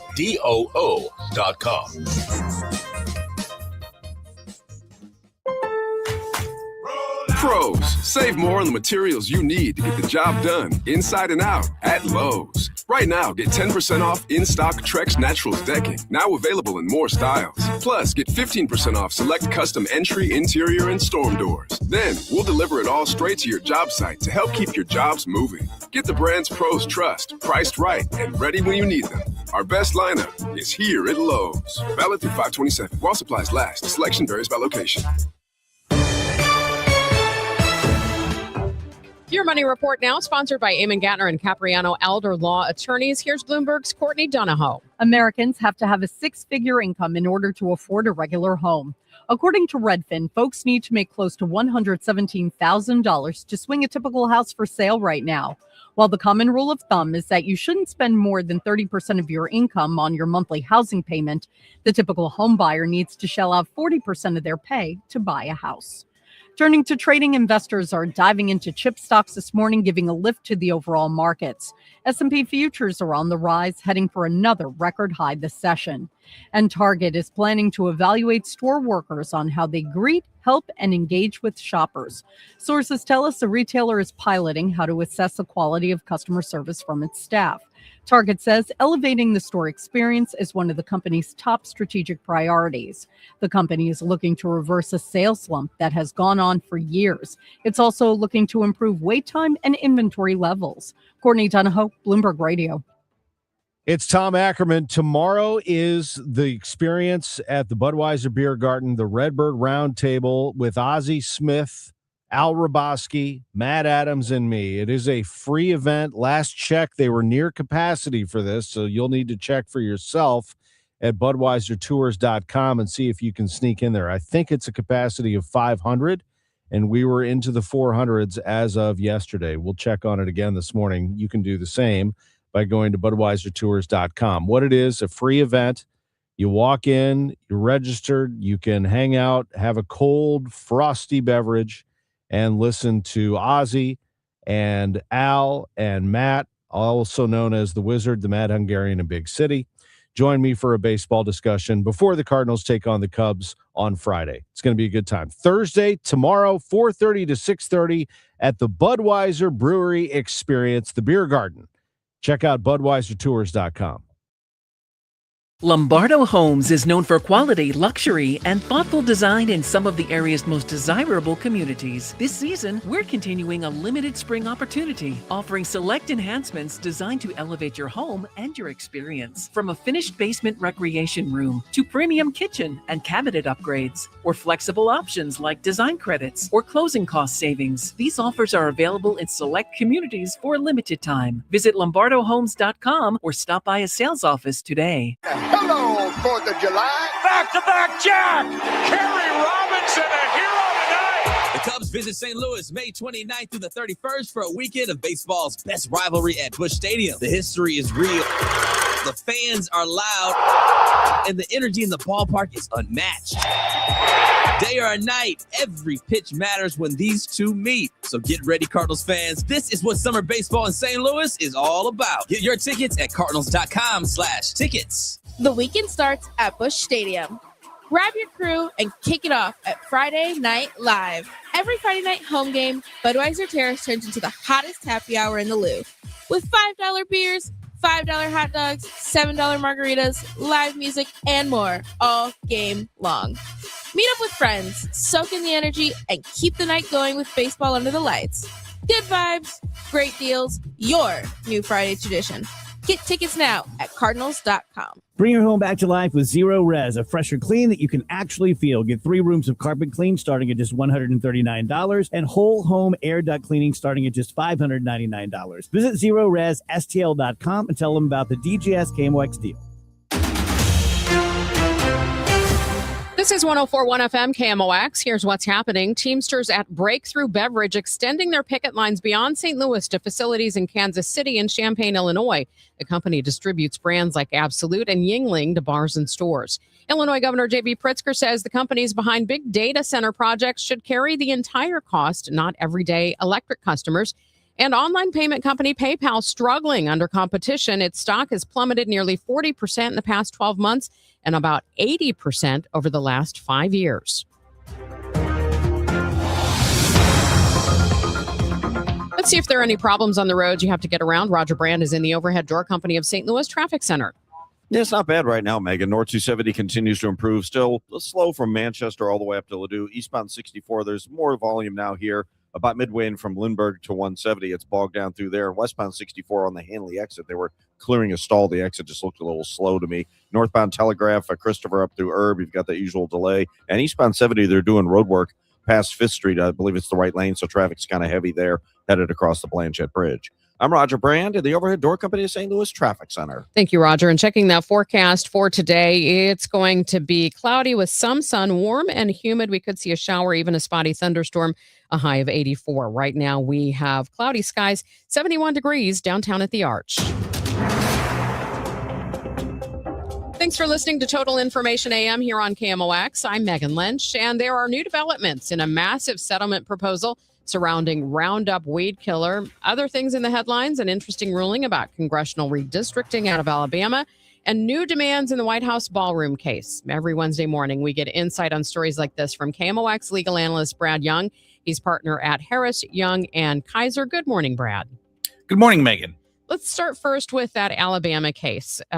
We've been talking about congressional redistricting, it seems like, for months now. And the latest is that a panel of 3 federal judges have blocked an Alabama map that would eliminate one of the state's 2 districts with major Black populations. I have to ask, and I know I've gone back to this a couple of times with you, but how is this different than Missouri's congressional map that shifted boundaries in the Kansas City area? Some people said that was also a minority district. What are the different legal arguments here?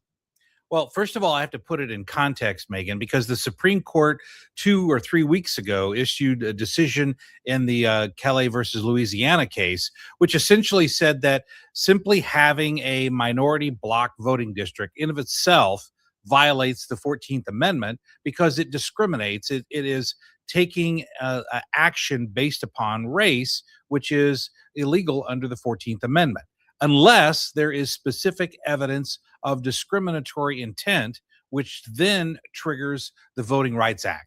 It's kind of complicated, but now let's fast forward. What Alabama said is that given the history of Alabama, the 3-judge panel state court in Alabama found that there was a history in Alabama of discrimination, of trying to block Black voters from having access to the ballot box and having the right to vote. So because of that historical evidence of discrimination in Alabama, then the court said, in line with the recent Supreme Court decision, because of the history of discrimination, then that new voting map is invalid, and it reverted back to the prior map. Now, I know it's detailed, but now fast forward now even to Missouri.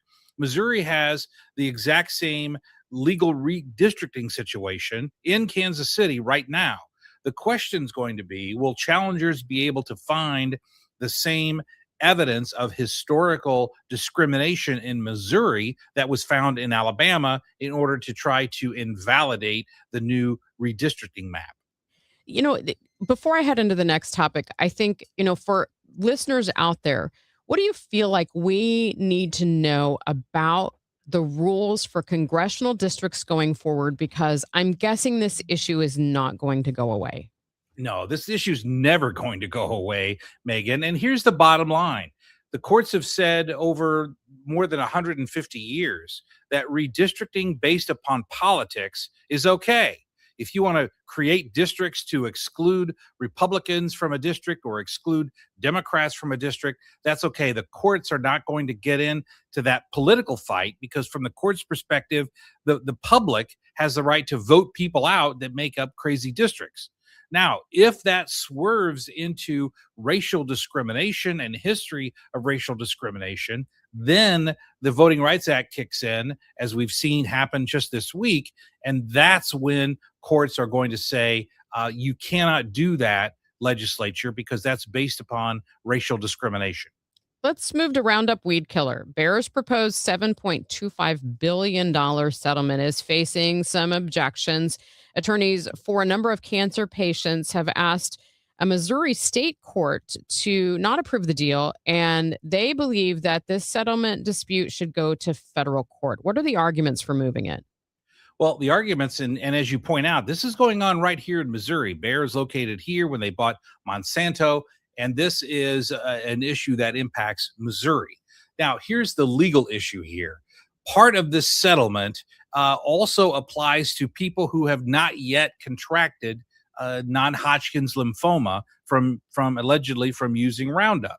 So the question is this violate constitutional due process protections for people not yet injured if someone, say, 5 years from now develops non-Hodgkin's lymphoma, but they're bound by the settlement that would be approved in 2026? That's the core legal issue. And the plaintiffs here want this to be in federal court because from the plaintiff's perspective, federal court is a better venue for them to get the desired outcome. So we've got venue questions, we've got constitutional due process questions, and it all revolves right here around Missouri. But is it a state or a federal issue? Which one? Well, right, it is clearly a state issue. The lawsuits were filed under a state issue, but the defense that Roundup used was a federal issue. So federal questions, because the labeling that's on Roundup is governed by federal law, not state law, but the plaintiffs pursued this under state law. So it's a state law interpretation of federal rules regarding labeling. And that's where the core issues lie. Let's turn to Washington, D.C. The U.S. Justice Department has again asked a federal judge to lift an injunction holding up progress on President Donald Trump's ballroom project, saying that Saturday's shooting outside the White House proves an urgent need for better security. My question from a legal standpoint, in the eyes of a court, what does security have to do with congressional approval of a ballroom? it really doesn't have anything to do with it. It's the hook that the Justice Department is trying to do here is to make it a security issue, which would then give deference to the executive branch. But a security issue cannot change the issues that are here. A lot of legal issues here regarding statutory authority, whether Congress has the authority to restrict or to fund this type of project. Security doesn't have anything to do with that, but it does if the DOJ can persuade the court to take security into consideration. That gives more leverage to the president in terms of moving forward with this ballroom project. And I guess the status of it, if I remember correctly, there was an injunction that halted anything above the ground, but then that was put on hold by an appeals court. So construction is actually still ongoing, correct? It is. And you mentioned that bifurcation between above ground and below ground. Reports are that below ground is going to be a new presidential emergency operations center. So that's being allowed to move forward because that is a security issue governed by the White House, and it's below ground. But right now, the ballroom project is moving forward, but there's been no definitive ruling yet on whether the president has the authority to do this or not. All right, Brad, thank you so much for your time this morning. My pleasure. And we'll talk to Brad next week. KMOX legal analyst Brad Young, partner at Harris Young and Kaiser. Coming up next on Total Information AM, is Iran stepping up cyber attacks? Are we close to a cyber war? I'm going to talk with Jonathan Talk. He's with Single Wave Technologies, our cybersecurity expert here on KMOX. I'm Piera Palazzolo, VP of Digital Marketing for the American Management Association, a company focused on the management training skills needed to enhance the careers of business professionals. We did our research when it came to the best companies for website development and chose AmericanEagle.com. And we couldn't be happier. AmericanEagle.com worked closely with us to understand the front and back end requirements needed to launch an e-commerce website that could handle the complexities of running thousands of seminars nationwide. Our robust new website and improved SEO saw immediate increases in site traffic and web revenue. If you're in need of managerial effectiveness and success, visit our website at amanet.org. If you're in need of a website that provides an unparalleled consumer experience, I highly recommend AmericanEagle.com. Transform your business today. Dial 877-WebNow1 for a free digital consultation with AmericanEagle.com. Don't miss the final home game of the season. Your St. Louis Battlehawks take on the Dallas Renegades Friday, May 29th at 7 p.m. at the Dome. It's Battlehawks Kids Day. Plus, fans can score an Archie bobblehead while supplies last. Tickets start at just $18 at UFLBattlehawks.com. Caw-caw. Feel the rhythm and turn it up, St. Louis. Legendary rock icons Santana and the Doobie Brothers are bringing the heat to Hollywood Casino Amphitheater June 20th for the Oneness Tour 2026. From Black Magic Woman to Listen to the Music, this is the concert event fans don't want to miss. It'll be a summer night soon not forgotten. Santana, the Doobie Brothers. Tickets available at Ticketmaster.com. For more info, go to KMOX.com/events. Broadcasting from the Scott Credit Union Studio, 104.1 FM, KMOX. This is Megan Lynch. Thanks for joining me this morning for Total Information AM here on KMOX. Researchers have now concluded that the computer breach that partially shut down the LA transit system this spring was the work of Iranian hackers. Could we be facing more threats or even a large-scale cyber warfare as the conflict drags on in the Middle East? Joining me now on the Quiver River Electric Guest Line, cybersecurity expert Jonathan Talk with Single Wave Technologies in St. Charles, Missouri. Jonathan, thanks for your time this morning. Absolutely. Thanks for having me on. What do we know about this latest threat? Yeah, I mean, Iranian hackers are definitely something we should be concerned about, and we know that they follow a very similar pattern to what we've seen in the past, and focusing on municipalities, train stations, anything that they can use to cause mayhem and havoc. Absolutely. Have you seen potential attacks escalate from Iran, attempts to breach systems? We have, I think it's always difficult as a cybersecurity researcher because anytime you have a conflict, you see both attacks directly from the countries in conflict, like Iran, and at the same time, you see other countries that use the conflict as a cover-up, almost as a proxy to run their attacks through. And we see that, constantly happen, and we see the same here now. Not only Iran attacks, but other countries using that as a way to attack the United States, making it look like it was them as well. As someone who helps businesses and organizations with their cybersecurity, do you feel like you're getting the information you need from the federal government about threat assessments right now? We get a lot of information. It does always seem slower than we would want it. There's always more detail and more information that we would want, and it's a lot of the same, beating the same drums, a lot of the same hardening things that they've been saying for a long time. But we could always use more information. You mentioned where these attacks might be coming from, whether it's state actors or others. Talk about the sophistication of these organizations that launch these attacks.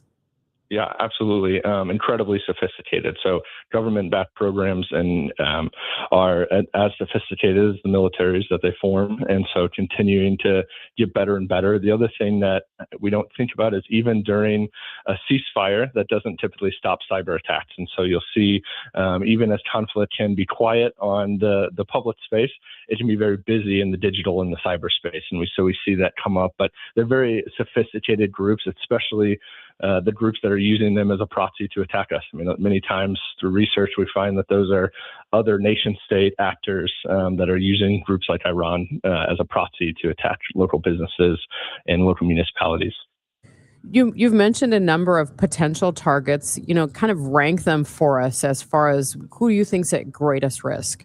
Yeah, absolutely. I mean, the softest targets are the greatest risk. So I would say that those, even though they're always attacking the large groups, typically they're much stronger in their defenses. Really where the risk lies is subcontractors to the defense space, is municipalities, wastewater, groups that don't have the same cyber maturity and haven't taken the right steps to become more secure. But any internet-facing company, any company that has a VPN is a potential risk, because these groups are going after not just targeted attacks, but low-hanging fruit in the United States just to cause disruption and hopefully to cause mayhem. Should we be concerned about whether these civilian systems in the United States are prepared for a broader cyber war with Iran or other countries in the Middle East? Yeah, no, it's a great question. We absolutely should be. And I would say even the government shows us that there is concern there, because they continue to put out more and more information about how to better secure, how to improve security, how to grow cybersecurity budget. So I absolutely think it's something that should borrow some concern, and we should be thinking about on our data and the data that they hold of regular people that could potentially be taken, as well as just the problems through ransomware and other means to affect these systems. Any other takeaways for our listeners, Jonathan, as they hear this today? Yeah, I think the biggest thing, especially for business owners and for people that are just day to day, they should realize that their data is everywhere, and they need to make sure that they take the proper precautions to secure that, but also they need to make sure that they are taking the steps needed to secure their clients' information as well. So just making sure that they're aware that these threats are raising, and over summer, they always raise regardless, and so even more so this summer. So making sure that the right things are in place to keep their information secure with everything that's out there. That's Jonathan Talk with Single Wave Technologies joining us this morning on KMOX. Thank you, Jonathan. Yeah, absolutely. Thank you.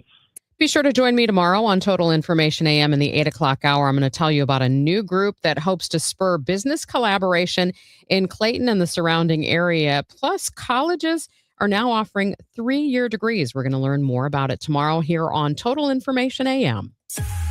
Time now for today's Spotlight on Health Trends, sponsored by Red Pocket Mobile. Reassurance for expectant mothers. An international study of over 25 million